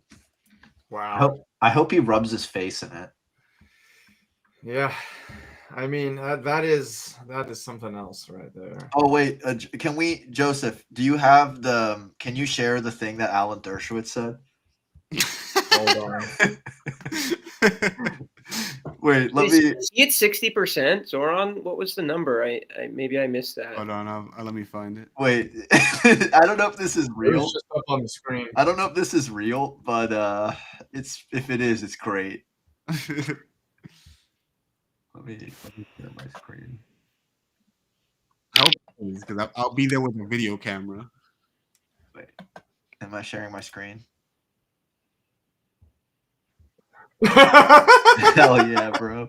Hell yeah! I don't think we see this on the. No, hold on. I can get it. Everyone's a winner tonight. Oh yeah! I feel like Richie Torres said something too that he would do if Zoran became the mayor. I forget. No take backs. No take backs, Alan Dershowitz. No take backs. He does realize that him saying this probably boosted his yeah, I know. 2% or something. Oh my god. Yeah, it's so great. Oh my god, I can't believe that. he's constantly taking L's, bro. Saying shit that he can't take back. Anyways, I'll stop sharing. It's Cheney's gone. Now we got Dershowitz. Hell yeah. What a wonderful day. Ian's please, I know, right? What a wonderful day. I know. Yeah. Okay, it's looking like the margin is 49.6. Wait, I don't know where I saw 60%. It said he It's got 60% expected. That's right. reporting. Yeah, 60% of the vote. Yeah, or of the turnout. Oh, okay. That's a closer margin than we were predicting. I mean, the results still haven't fully come in yet, but it's not 70%, Donald. Don't forget. Cuomo is fighting for his political life because after this, it's over. Yeah, what's he gonna Yeah, do? You know what he's gonna do? Fucking go work in consulting or whatever Yeah. in Annapolis, in Albany, and Yeah. basically just take cash so that he can Actually, put some fucking I wouldn't be finance here. surprised. I wouldn't be surprised if he pivots to the Republican Party. Actually, Yeah, me neither. I wouldn't either, because he Like knows that- that he's cooked. yeah, he's cooked as a I mean, Democrat. he's basically the MAGA candidate. Like, Yeah, exactly. Well, he's setting it up, right? He's setting it up to make his move to the right. Yeah.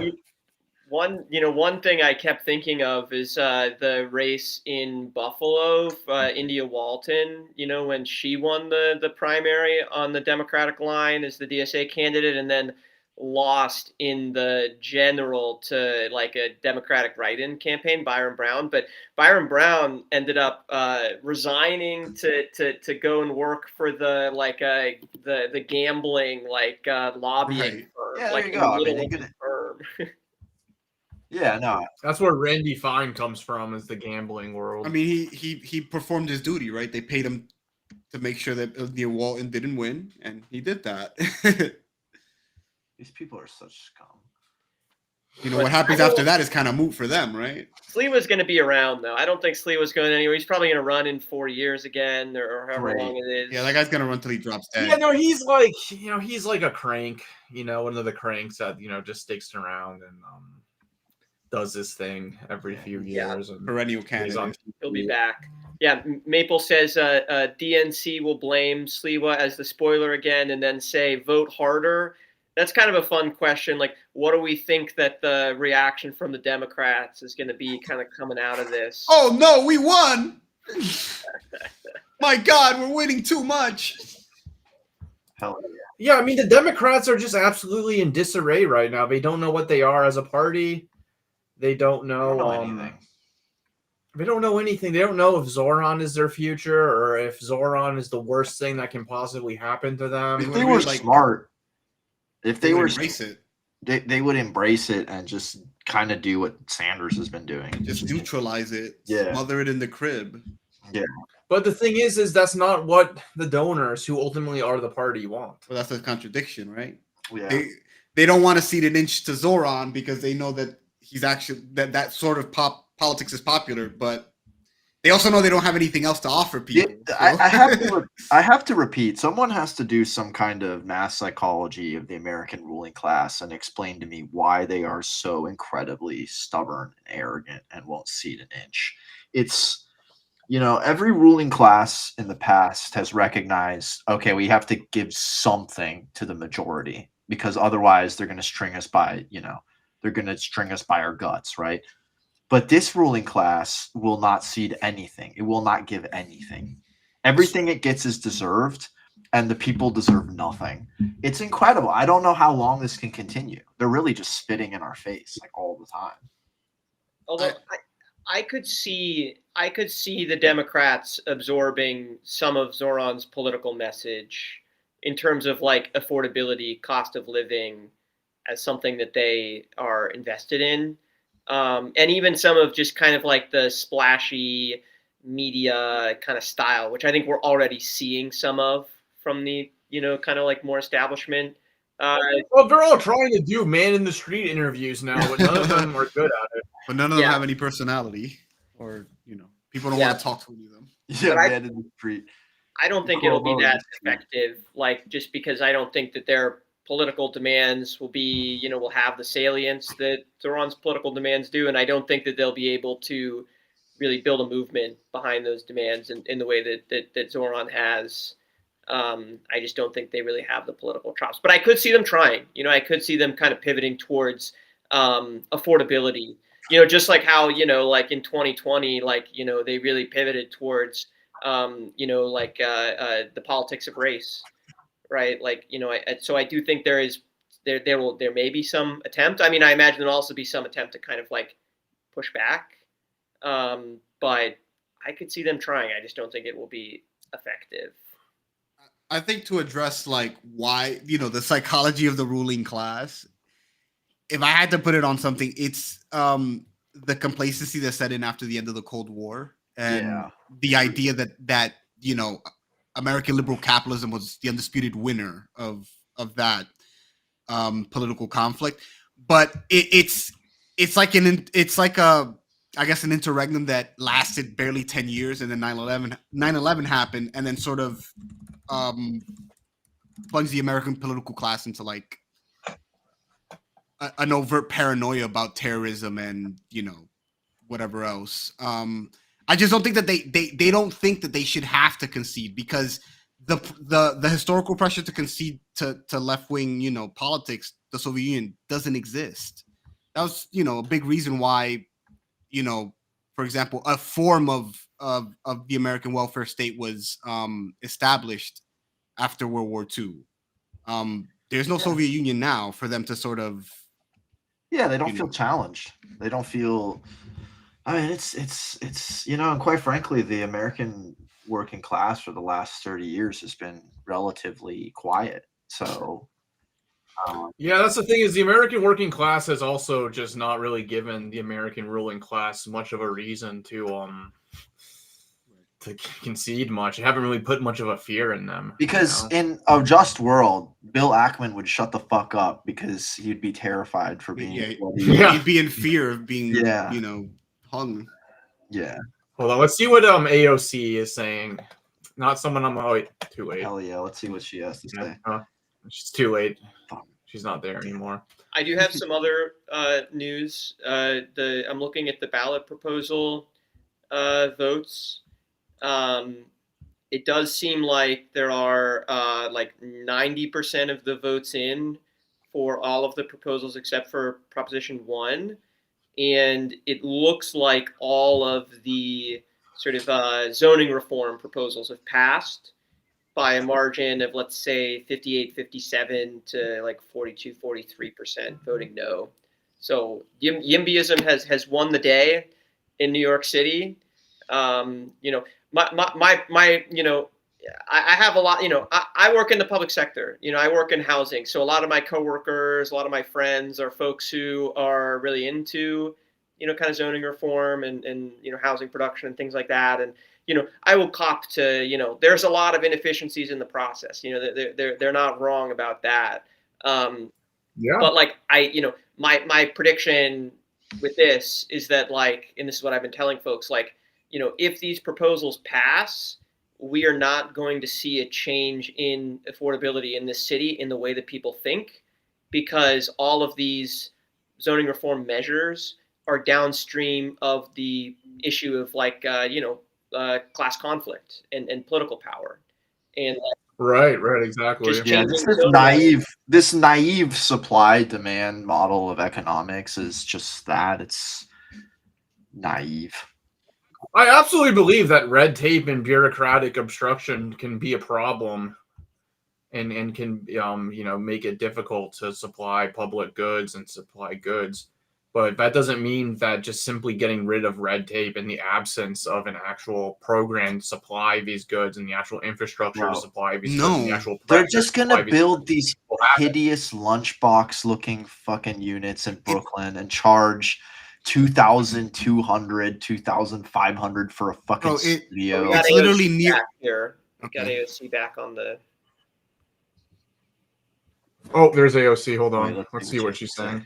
And that's the thing that I care about. I know for Zoran, it's not about Democrat, Republican, or Independent. It's about how we help people.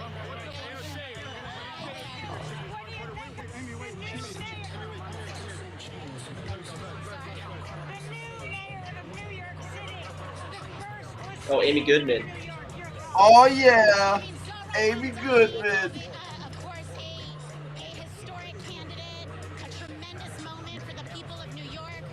We showed that we're not going to be bullied, we're not going to be intimidated, we're going to fight for working families, we're going to stand with. Are they playing that Kendrick song? Why are they playing Not Like Us? I'm really tired of that song. Yeah, me too, bro. I'm really tired of that song. Yeah. Yeah, that beat is not good, man. I'm sorry. Yeah. I don't want to win. It's not. I'm so sick of it. Yeah, dude, I'm over it. I'm sorry. His flow is so annoying in that song, dude. He's so good, but that flow is so bad. Yeah, I'm not a Kendrick hater, but yeah. Not my favorite one. This isn't a city that doesn't fight back. No, I like Pimp a Butterfly. Is ridiculous. It is really good. Album. It's really good. It's such a good album. Good Kid, Mad City, real good. Yeah, that's a great one. So AOC is saying New York is not a city that doesn't fight back to Trump. Well, the stage I is guess set. we'll find out. Yeah, we will find out. I mean, I don't even know what that fight would look like. Can be retrofitted from parking garages. It's like peak America there. Guess that's the Why don't we just build more parking garages? Oh man, can we show this? Can we show a picture of We need to end speculation in housing, first of all. Like the fact that like housing is like an asset that people speculate on. That's the first problem. We need to abolish the value form in the commodity form in housing. Hell yeah. Well, yeah, basically, like we need to at least like make it so that these real estate can we show this real quick? Is this the Red Vienna, yeah. Nah, but there's like a picture of like one. It's beautiful. I would love to live here. Karl Marxhoff. Yeah, it's sick. Yeah, hold on, I got it. Oh, nice, dude. I'd love to live there. Well, you know, who said that Social Democrats were good for nothing? Nah, they did some good shit. No, the Austrian Social Democrats were based, honestly. Yeah, they were more awesome. radical and militant than Social Democrats and other. Yeah, they were pretty sick, dude. I mean, that's the point that our comrade Isaac makes all the time. Is like people cite, Red Vienna as like the model for social housing, but then they totally ignore like the political forces that led to the actual institution of these like, social housing policies. There's some buildings in Paris, like public housing in Paris. I mean, I've seen some really nice ones. But yeah, they're doing cool stuff in Paris. I mean, like even like now, like the communist mayor, and they're like, I was reading, I think it was like an FT article or something about how they're like expropriating property to like build social housing and stuff. Yeah, there's actually some nice social housing, and I mean, there's some social housing that's absolutely odious and has contributed to like ghettoization and massive problems. But dude, if I was Zoran, I would bring in like the Parisian housing people. Yeah, that's kind of what I'm saying. If you're gonna like hire some technocrats, get them from like an actual left, not fucking Warrenites. Yeah, no, I mean, like that's the thing is like we literally could like hire like foreign leftists to do some of this stuff, couldn't we? Yeah, I would. I mean, the South American left has so much more experience, like doing governing like stuff. Just find people there. Come on, man, we need a Comintern for real. Yeah, we really do, bro. We could use some help. Like a better Comintern that's like a little less controlling, though. Yeah, we could really use some help. Just please, South America. Give me the Comintern from the first 2 or 3 years. Yeah, and let like the general secretary be from South America, not America, not North America. Wow, we got Henry from Denmark. Hell yeah, Henry! At 4 a.m. Go to sleep, comrade. There's nothing to see here. No. There's plenty. No, this is good. You're doing the right thing. You're doing the right thing. Do we have more? Indulge. Do we have more? Oh man, it'd be pretty funny to watch like Fox News right now and just see how they're free. Yeah, let's find Fox News. I want to see the meltdown. I want to just laugh at their sweet tears. I mean, while we're pulling that up, I mean, something that I do find interesting is that like the sort of international left has been looking to, Zoran's campaign as an inspiration. Maybe not the Democratic Party in this country, but the international left is kind of looking to Zoran's campaign. So it will be interesting to kind of see like how this campaign may influence other parties across the international. I found that really interesting that they're inspired by us. Yeah, I know. It's like, what are they getting? We're not as developed as most of the other left. Yeah, they really should. I always found that really funny when like I would see like French people be like, "Oh, like Bernie Sanders," and I'm like, "What the don't You have have a story. already- You have Melanchthon. you have You actual some social way better- democracy, bro. Yeah, you don't even have like a Melanchthon- vague patina of it. Yeah, like Melanchthon's based, bro. Like, what are you fucking with Bernie for? He's lame. Oh hell yeah, a Copenhagen everyone can afford. Oh yeah, I remember going, bro. Copenhagen, nice city by the way, very nice city. But damn, it's expensive. That's very interesting, Henry. Yeah, I feel like we could see a blank everyone can afford sort of like a slogan become more Yeah, popular. Scandinavia is crazy. Just so expensive. I also got mugged in Copenhagen, which is crazy. All the places to get mugged. So there is a Marxist mayor running in Copenhagen. That's very exciting. I don't believe the Associated Press has called this race yet. So, Although I guess some of the the dangers of the executive, is that a lesson that people will learn here? Hey, if there's a wave and we can get people to just join under the banner, I'll be very happy. I mean, at least we'll chalk that up to a victory, right? Yeah. If we can get a million new Marxists out of this, that would be pretty great, man. Yeah, definitely. Oh, yeah. I mean, that's kind of like the broader So- victory of this campaign is like, win or lose, just like the fact that millions more people, have heard about, Zoran, the DSA, our program. Why are we watching this loser? Yeah, I don't know. There's nothing. Fox isn't even covering Zora. Yeah, we got to Yeah. find like the local, whatever the local Fox is. Yeah. I Yeah, want to. I I'll- want to I'll see keep some right wing meltdown. Yeah, me too, man. Hold on.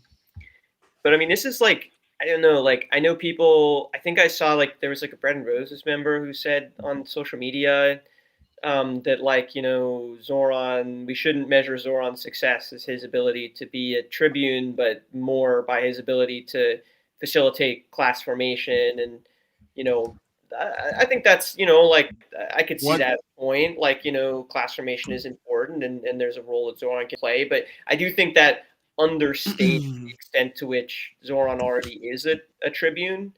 Maybe not under the direct control of the party, but like, I was reading a Times article that was about like the young, kind of the young like Palestinian activists, activists in the Palestine scene who were, attracted to Zoran's campaign because of his stance on Palestine.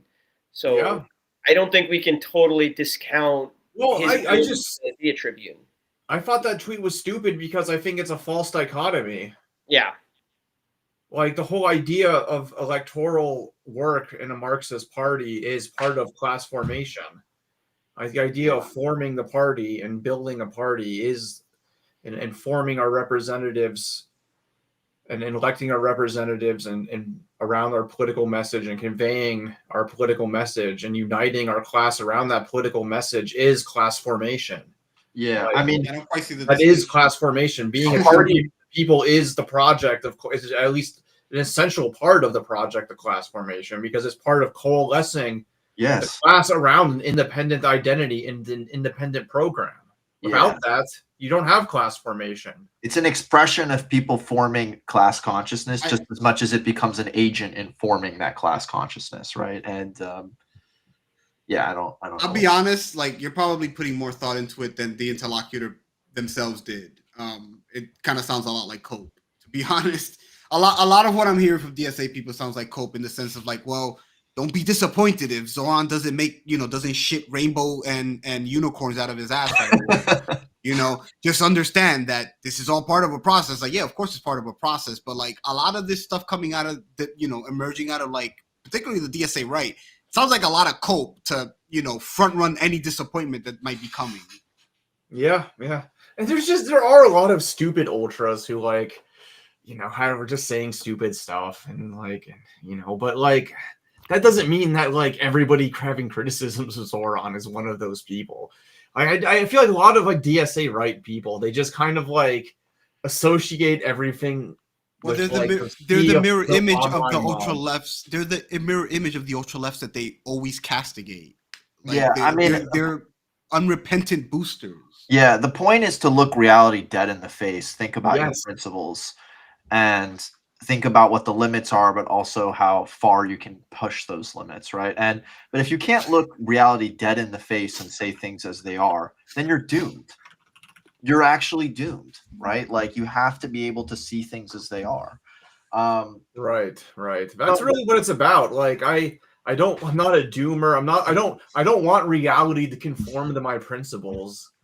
That's not what I believe. I'm only as radical as reality itself. I just want to recognize reality for what it is, so we can actually engage with it in an honest and real way. I think one of the things is that people sometimes take criticism as like as deflating or demoralizing. There is an aspect where if all you're ever saying is shit sucks, then yeah, I mean it's a bit arrogant, and then it's also like, well, what do we do then? But it's about balancing. It's that Gramsci quote, right? You don't want to be a complainer. There's a difference between being a critic and a complainer. Yeah, and I'm a shit talker, so you guys That's can, why we're such good friends, Jamil. you can pile on me. My Arab side, yeah. I mean, there's definitely a danger in not being wary of some of the challenges that are going to be facing us. Mayors are not particularly popular people in New York City after a little bit of time, and Zoran is definitely like a charismatic candidate, but the city of New York as a bureaucracy is fucked up, and like Zoran is not going to be able to change that himself.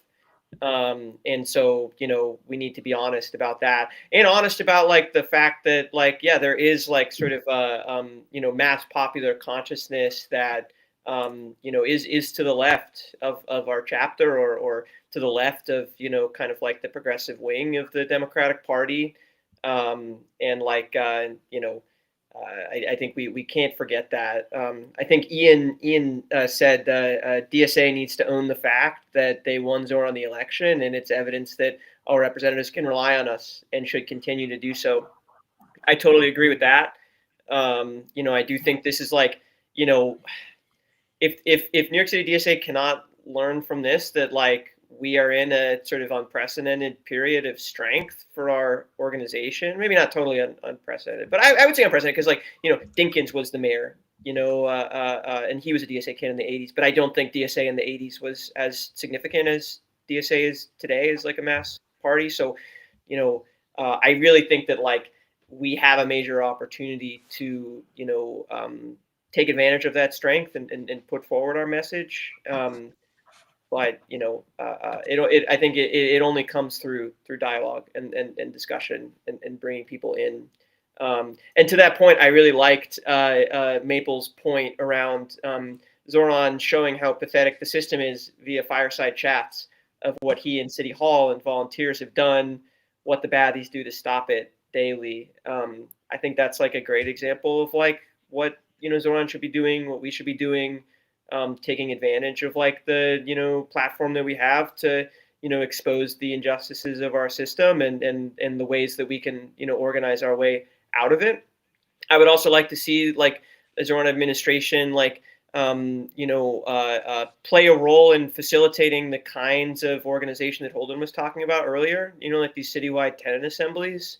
Like I think like to the extent that his administration can help convene mass movements of people to be able to formulate demands and then fight for them. I think that's something that could be very effective. I think on the other hand, it could just be kind of bullshit, participatory budgeting. That's like you get in the room and the agenda's set and you don't really have a say, and it's it just is demoralizing. But I think there are ways that he could do it differently. Yeah, I mean, who knows where we go from here? I mean, Chris Olson says something interesting, which is, how can we support him when all the forces of capital attack? It's, I don't think we're prepared. Not much. That's what I'm concerned about, is we're just not ready for what's coming. Yeah, even like outside of Zoran, just in general, with the rise of like this fascistic MAGA movement. I mean, imagine, you had unions behind him or something, and the unions were willing to strike, quite frankly, to get political motions through. Right. That sounds like the easiest way, right? I mean, if you don't fucking freeze rent, we shut down the state for however long we need to. Right. Right. And Capital will quickly concede. Like, they'll quickly, if there's like a real strike, they will concede. If you paralyze the city, they will concede. They have no choice. They have no choice. And this is like, once again, like we have, like the level of class struggle here is, it's mounting, but it's not enough. But if there was a class struggle on our side and you were actually able to paralyze things, getting any one of these tepid reforms through would be pretty easy, right? I mean, freezing the rent, free buses, like we're not, it's not asking for like the moon, man. You know, some of this stuff, at least in a formal sense, requires, like, for example, the free buses is going to require Albany. But that's what I'm saying. If you actually had like a coordinated labor movement. Yeah, well, that's the thing. This is the classic chicken and egg thing, right? You have to prepare people for something like that, but once you're in it, you can't. It's kind of too late to prepare people for it, right? Yeah, you have to be doing that from the start, not, you know. Do you guys think he stumbled into this shit, like in the sense that he was expecting to run a protest vote, and then all of a sudden, because Cuomo is so despicable and people, I think that is what happened, isn't it? People that's not my understanding of it. He has always been like explicit, like, I'm running to win. I don't think anybody really thought that he could, but like, I wouldn't be surprised if he thought that he could win. You know, I mean, like, politicians are like that, you know, like, it kind of takes a level of like, you know, delusion of self-grandeur to be able to, you know, make this shit happen. But I will say the chapter, I don't think anybody in the chapter thought that something like this could happen. I mean, people are craving a new politics. Especially one that speaks to their material needs. And I mean, like, I could even see, like, you know, Hochul's been campaigning with him, the governor of New York, Kathy Hochul. And like, you know, she has been kind of like in the, you know, Popular Front to Resist the Right kind of thing. Like, she has, you know, increased funding for, you know, food stamps. So I could see them collaborating on some of these. I mean, I'm probably being a little too optimistic now just because it's campaign season. I bet after campaign season, it's going to be a little tougher to win her over. But I could see some of this, like, you know, expanded taxation happening at the state level. To me, the thing that's more concerning, I mean, that's concerning, but like another thing that's concerning is like, you know, okay, fighting the right, like, you know, what does that really look like? I think that's a question that we were just discussing. Like, to me, what I think it could look like, which would be totally ineffective, is what the Democrats sort of say is fighting the right, which is just like, vote for the Democrats. You know, like, if you want to beat the right, you know, elect more Democrats. And I think that's worked so well for us. I mean, that's the scary thing. That's just not going to work at a certain point, because I actually do. Maybe I sound like a crazy like conspiracy guy here, but I actually do think that, like, you know, Trump's camp wants to like rig elections and shit to like stay in power.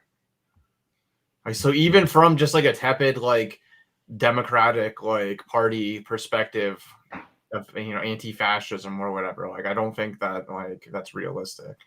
Yeah, but Doran's already indicated like some you know, support for the strategy of realigning the Democratic Party. Yeah, it's really disturbing to see how he's been like, oh, the Democrats should embrace me. It's like, okay, well, but there is I will say, like, the realignment people do kind of have a moment where they could make it happen right now, theoretically, because it does kind of seem like the Democrats are in complete disarray. Their like popularity is at an all-time low. Yet at the same time, like, people like hate, you know, their base is like extremely like angry at the existing government. Yet they're also angry at the existing party. Yeah, but at the same time, technically, like, if you wanted to realign the Democrats, like, maybe this would be the time. It's just a question. In the long run, the way the Democrats keep people in power is money. Right. And they have the donors. And the donors will keep pumping money to keep hoisting up these political corpses. And so it's kind of like it's difficult to see how like a full scale realignment would happen under those. Right. Like the issue with there was always a chance for realignment because the nature of bourgeois capitalist politics means these parties fall into crisis every so often. There's always an opportunity to, capitalize on the political crisis, but the issue is that they, without an alternative political force, they're always going to restabilize. Like, yeah, you're not going to, like, if the idea here is to realign the Democratic Party into, I guess, this version of like left-wing populism for the United States, that's not going to happen. I mean, they contained a way greater threat in Bernie Sanders. They contained, neutralized, and fucking got that guy to walk the line, to toe the line. He was a way bigger threat. I mean, he had a national following, right? There's no contradiction between running a left-wing populist campaign within the Democratic Party and, purportedly being to realign it. There's no contradiction there. Yeah. They will be able to accommodate something like that. They've done it I mean, before. the thing is that, like, I mean, it also depends. Maybe if you're willing to be recalcitrant and actually oppositional to the party, then there is evidently a contradiction. If in the long term you end up working with them and capitulating, then evidently there is not. What is the Democratic Party fundamentally? The Democratic Party is just an assemblage of fundraising networks, consultants, institutions. It's just that's all it is as an actual substantive thing. So realigning the Democratic Party ultimately means that it's a political class tied to certain elements of capital in the state, right? I mean, it's not like a political party as is historically thought. So that's what I'm saying though. What are you realigning in that case? Yeah, those elements will peel off the minute. Yeah, and it's not as neutral as like the kind of ballot line arguments, right? It's what we said. It's like it's a class. It's entrenched. It reproduces itself. It has ties to capital. It has ties to the state. But I want to go back to what someone said, where they said that the strike would be illegal and the cops would break it. Yeah, that kind of thinking that we can't do what's illegal is why the fucking U.S. labor movement is where it is. It's why the American left is where it is, because we're way too legalist. Even though the ruling class does not give a fuck about the law, it's tearing up its own bourgeois constitutional order right now. Like, we have to also take some risks. Could I recommend a little bit of crime? You take 1 day of vacation away from them, they burn half the city. Okay. Well, I think they're making the point though that like Zoran's cops would be the ones who would force the law. Though. Yeah, I think that's what Gershom is saying. Is that he would be put in a bind essentially. Yeah, there's a bind there because in order to get his reforms passed, Zoran would have to go against. Oh, that makes sense. Yeah, that's true. And judging by the way that he's been capitulating, it's not at all guaranteed that he'd fall on our side. That's a very good point, actually. I mean, at that point, though, would he actually go against his police? Probably not. Exactly. That's the thing. Is it's this problem with this kind of legalistic strategy of treating the state as this neutral thing that you can just instrumentalize in order to pass reforms. And that's what building workers' power is. Building workers' power is simply a matter of getting people in order, getting people elected into positions of this neutral state apparatus in order to operationalize it, in order to use the state in the interest of the working class, as if the state is just this neutral entity that is institutionally classed, devoid of class interest, basically. Yeah, it's got and what I also love about that way of like, it's kind of like, it seems like Mamdani's like, I'm gonna steer my own course and not worry about that and do my thing and let them do theirs. It's like, it's not how it works, man. Not how it works, exactly. And the DSA right people really don't understand this. They really think that the state is basically a neutral site of. They always say the state is a site of struggle, which isn't entirely wrong. I don't even disagree with that in the abstract. But the way that they say this is basically to act like the state is just this kind of neutral institution that you can just instrumentalize at will without having to structurally transform. Yeah. Or even that, like, there's a good side of the state that provides social services, and then a bad side of the state that, is the cops and represses us. And I think even that is too simplistic. Like, you you can't just increase the good stuff and decrease the bad stuff, because the good stuff is also bad. You know, if That's anybody, all the state, bro. That's But also also- the Union opposites. You know, there are many quote unquote readings of the state. There's a functionalist one, right? Which is that even though social services are meant to stabilize the negative effects of capital accumulation, right? Like, for instance, the production of massive inequality. Well, eventually that generates too much class conflict, too much antisociality. So you got to throw some crumbs to the plebes, right? And maybe that takes the form of food stamps, or that takes the form of unemployment, et cetera, right? So even that good side of the state is also meant to stabilize capital.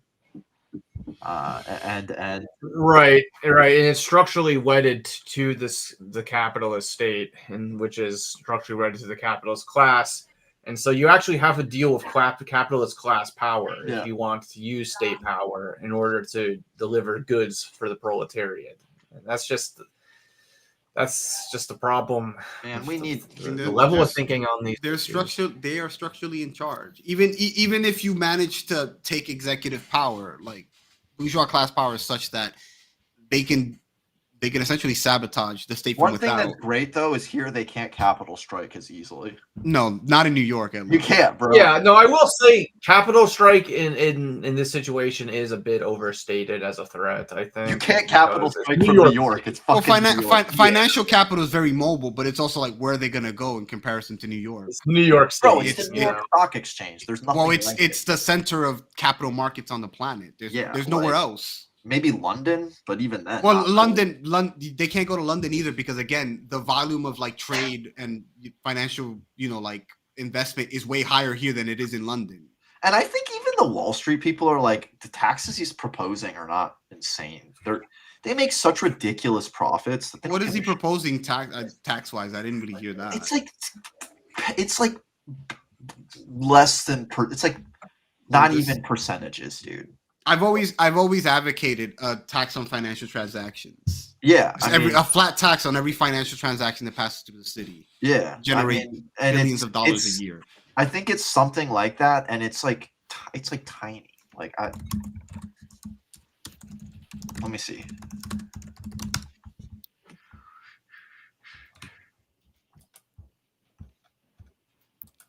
A 2% tax on incomes over $1 million. That's an income tax. Well, yeah, that's an. But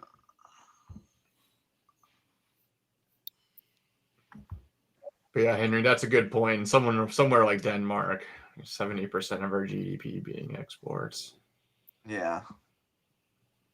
Damn, good on y'all. Fucking exports, damn. Well, you're speaking. Do you have a bureaucrat on this call or on this? Are the bureaucrats reactionary? That's a great question, Henry. I think it varies. I think there's definitely and I can only speak for New York City. I think in other parts of the country, maybe it's a little bit different, or I'm sure it's different. In New York City, there's definitely a segment of the bureaucracy that lean left, lean socialist. Folks who kind of go into public sector work out of a mission, driven by a mission to want to work for the public sector, and a lot of them sort of skew more socialist. But there are also folks who join the public sector for different reasons. It's a stable job, it's a good job, and I think their politics are not as clearly socialist. I mean, some of those people are socialist, some of them aren't. But I have noticed, amongst my coworkers, I work in Section 8, housing rental subsidy, and I think there are some dynamics between the bureaucrats and the people that we serve that kind of put us in opposition to one another. Where kind of the bureaucrat's job in a means-tested program is basically to make sure that nobody is getting one over on the system. Their job is basically to find the sort of mythical welfare queen, people who are trying to take advantage of the system to get, more subsidy than they should. And I think that sort of mentality of kind of the bureaucrat's job is to, kind of like, police the people that we serve. I think that can lead to some more reactionary politics.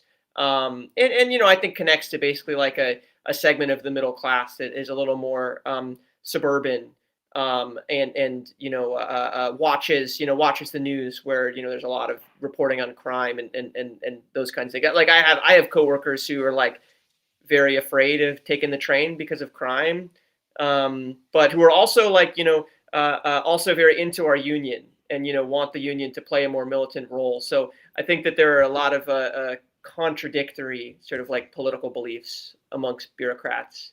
I wouldn't say they're fully reactionary, but there is that, I think, tension between the interests of the bureaucrat and the interests of the people that we serve that can be put kind of in tension with one another, where we view the people that we serve as kind of like the bad guys who are making our jobs hard, and who are doing this because they're stupid, wrong, whatever. And then the people who we serve, I think, can view us as kind of like the faces of the state, the faces of the kind of bureaucratic state that are getting in their way of getting the kind of services that they need. When in reality, I think that like the ideal sort of way to kind of organize around these issues is to kind of understand that these are two sides of the same kind of issue, which is ultimately like the structure of the state and the way that these policies are designed. That's really the thing that puts us in this bind. But that tension is very hard to overcome. Yeah. Also, Henry, one thing you should understand about Americans is they're profoundly confused. And we live in a highly incoherent political landscape. If you want to talk about who the reactionary mass in New York City politics it's the petty proprietarians. That's my estimation. Yeah. All the people who own the old people who own the single family houses. That's the reactionary mass of New York City politics. Yeah. And those are the people who all come out for Cuomo. And our comrade Carlos would know this very well because, well, first off, you've lived there your entire fucking life. Well, I have eyes and ears. Yeah. I have eyes that can see and ears that can hear. But that's a very interesting physical infrastructure that's highly exactly. I mean, it's people tend to think of finance as this highly quote unquote intangible, ethereal thing, but it's tied up with physical infrastructure that exists in the world. The stock exchange, its computers and whatnot. People used to go to New York City to make money. Now they make money so they can live in New York City. It's not a place where capital flight is really something that applies as much. I mean, I think some people might leave if Zoran wins just because they're like reactionary psychos.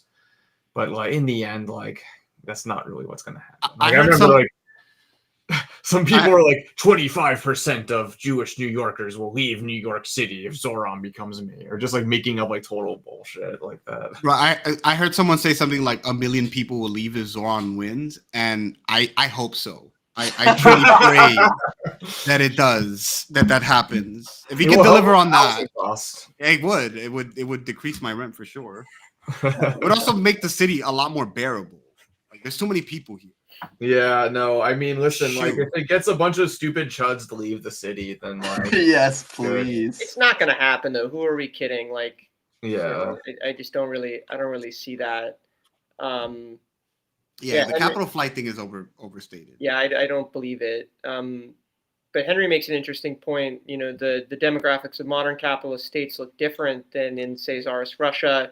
So maybe the whole smashing the state machinery is less of a concern compared to other problems like foreign interference or losing the reserve currency rent. I don't know if I can speak to the latter, but to the former, like, it is true that, the state that we live in today is different than Tsarist Russia, but I do still think that like the way that the state is designed is a fundamental problem.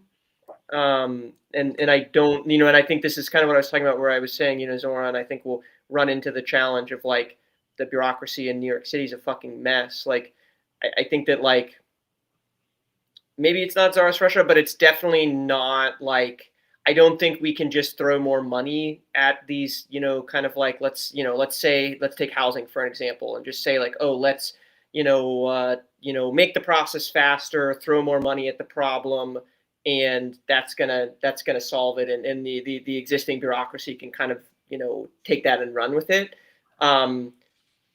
For starters, in the housing context, like, housing bureaucrats in the United States do not have the technical skills or capacity to develop, own, and manage housing, social housing, period. That's been totally offsourced to the private sector and the nonprofit sector. And that's the case in a variety of social services. Homeless shelters in New York City are also run by nonprofits. A ton of our sort of like welfare state has been totally hollowed out. But even if it wasn't, it's like, I think the key example is like Britain, the UK, in kind of the rise of Thatcher as a response to kind of like these rightful critiques of like the nanny state and the NHS and things like that, where there is like sort of, these institutions don't exist to serve working people. They exist to manage the contradictions of capitalism and to make it so that people,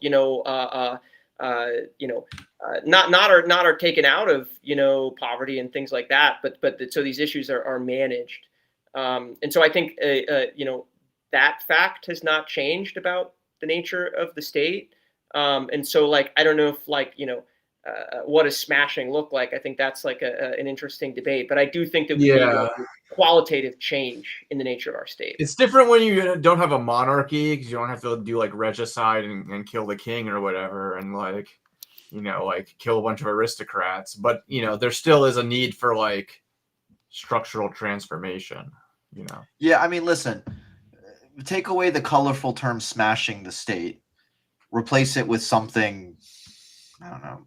I say rupture in the form of this, a rupture in the state's form or something like that. Like rupture. I mean, de facto, you need a new kind of state for a new kind of society or new set of relations of production. Like you can't, the two can't be in contradiction for too long, right? So you're not going to take the capitalist state as it exists and mutate it to the point where it can accommodate common ownership. I don't see that path ever happening. There's going to have to be a rupture. There's going to have to be a strong discontinuity, right? I mean, think of it from the point of view of the law. All of law, I mean, there's how many thousands of pages of law on private ownership, right?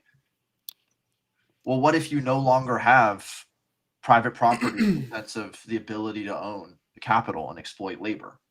I mean, that law literally makes no sense. You need a new kind of law for that, right? You can't change a few sentences around private property and then have a socialist law. You're going to have to introduce a new law. So yeah. At some point, I mean, it's call it what you want, but it's going to be a fundamentally I mean, the thing is, we're talking about the mayor of New York City. We're not talking about the regime, the new regime of the Socialist Republic of the U.S. And I feel like everybody's seeing what's happening, and it's so almost unprecedented to have a socialist mayor or whatever in our time period. But this has happened before in American history. New York City has had socialist mayors before, and it's fairly normal. I mean, LaGuardia called himself a democratic socialist. Right. I think what is interesting about Zoran Mamdani is the fact that the Democrats are in this period of disarray. The question of Zionism is finally being like hotly contested, and it's no longer this Zionist hegemony. At least it's still there, but it's no longer as solid as it was before. And someone like Zoran really is symptomatic of the current crisis of American society at this moment and the kind of possibilities of new politics that can be arising. As a socialist mayor in New York City isn't really what's novel here.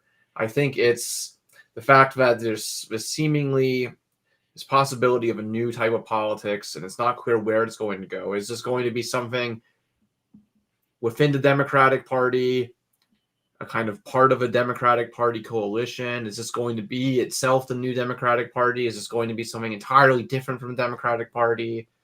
It's not clear where this is going to go just yet. And I think that's why this is really interesting. Yeah, and I think that the other thing is maybe the fact that he's a self-proclaimed socialist in New York is not new, but let's think about the time we're in right now. And we've been under a barrage of reaction for the better part of a year. And this is just like a breath of fresh air, right? I mean, it's just flowers sticking out from the weeds because it's just been a tidal wave of unhinged reaction for a year, just coming from the most idiotic and deranged people. So the fact that we have just this, whatever this piece of hope is tremendous. Like we can't understate that. Yeah. What if instead of revising the mayor just breaks the law? Hell yeah. That's exactly what I want from my mayor, to do crime. Yeah. Do nothing but crime. He can hire Paul Mason and then promptly kick him. Yeah, kick him out a kick window. him out. So what do we think is going to happen with the whole arresting Netanyahu thing? Bro, defenestrate Paul Mason. That's my campaign. Because I think Netanyahu said that if Zoran becomes mayor, he's not even going to visit New York City. Yeah, even better. What a Even fucking better. loss. Nothing but wins tonight. Yeah. Yeah, Alan Dershowitz is going to blow his brains out. Netanyahu is never going to New York City again. Oh, yeah. That means that Netanyahu can't speak at the UN headquarters. Thank He's God. gonna we don't have come. to- He's gonna come. I don't Yeah, think but he's gonna. is He's Zoran not gonna gonna arrest arrest him? him. No, he's not gonna arrest him. He's not gonna fucking touch him. So, That would be a diplomatic crisis of it would be an amazing. It would be of amazing. epic though. proportions. Yeah. I It mean, would be- hey, the future's not written. Like I do think, Donald, you're right about that. Like there is kind of, there is an opportunity in front of us, and it has a lot of risks. But I do think it's incumbent on all of us, here, all of us listening, to really think seriously about, what can we do to, take advantage of this moment, not just in New York City, but internationally, where we are kind of entering, like a new Yeah. political stage. What can we do to take advantage of that and fight back against the forces that are the forces of reaction that are trying to do the same thing. So we'll keep up the fight. The struggle starts in January when Zoran takes office, and then it's not going to end. But I'm glad to be here with all of you today, and definitely. I know Hell yeah. together we're gonna have a good fight here. Nothing better than having comrades. Also, Henry, go to bed. Go to bed. No, but this is a good comment. But no, seriously, this is what I'm saying. Like, it's not so much even like the potential of the Zoran campaign itself or the Zoran mayorship. It's like, it's moving the needle on the potential of where mass politics can go. And I think that's what's promising about this, and why I have optimism, and why I have positive feelings about things that are happening, despite my concerns, despite all of the concerns that we've outlined and all of the worries we have. And we could have spent another hour going through like cringe moments of the Mamdani campaign or whatever, and we didn't do that. But regardless, I think there is cause to be positive, and it's a good note to end on. The real challenge starts now. That this was the easy part. Exactly. And Mamdani should be speaking anytime now, so tune into that, guys. And keep on trucking. That's trucking. Well, he stole it. That's his sign off. Okay, guys. That's All my right. sound. Good night, everyone. Good night.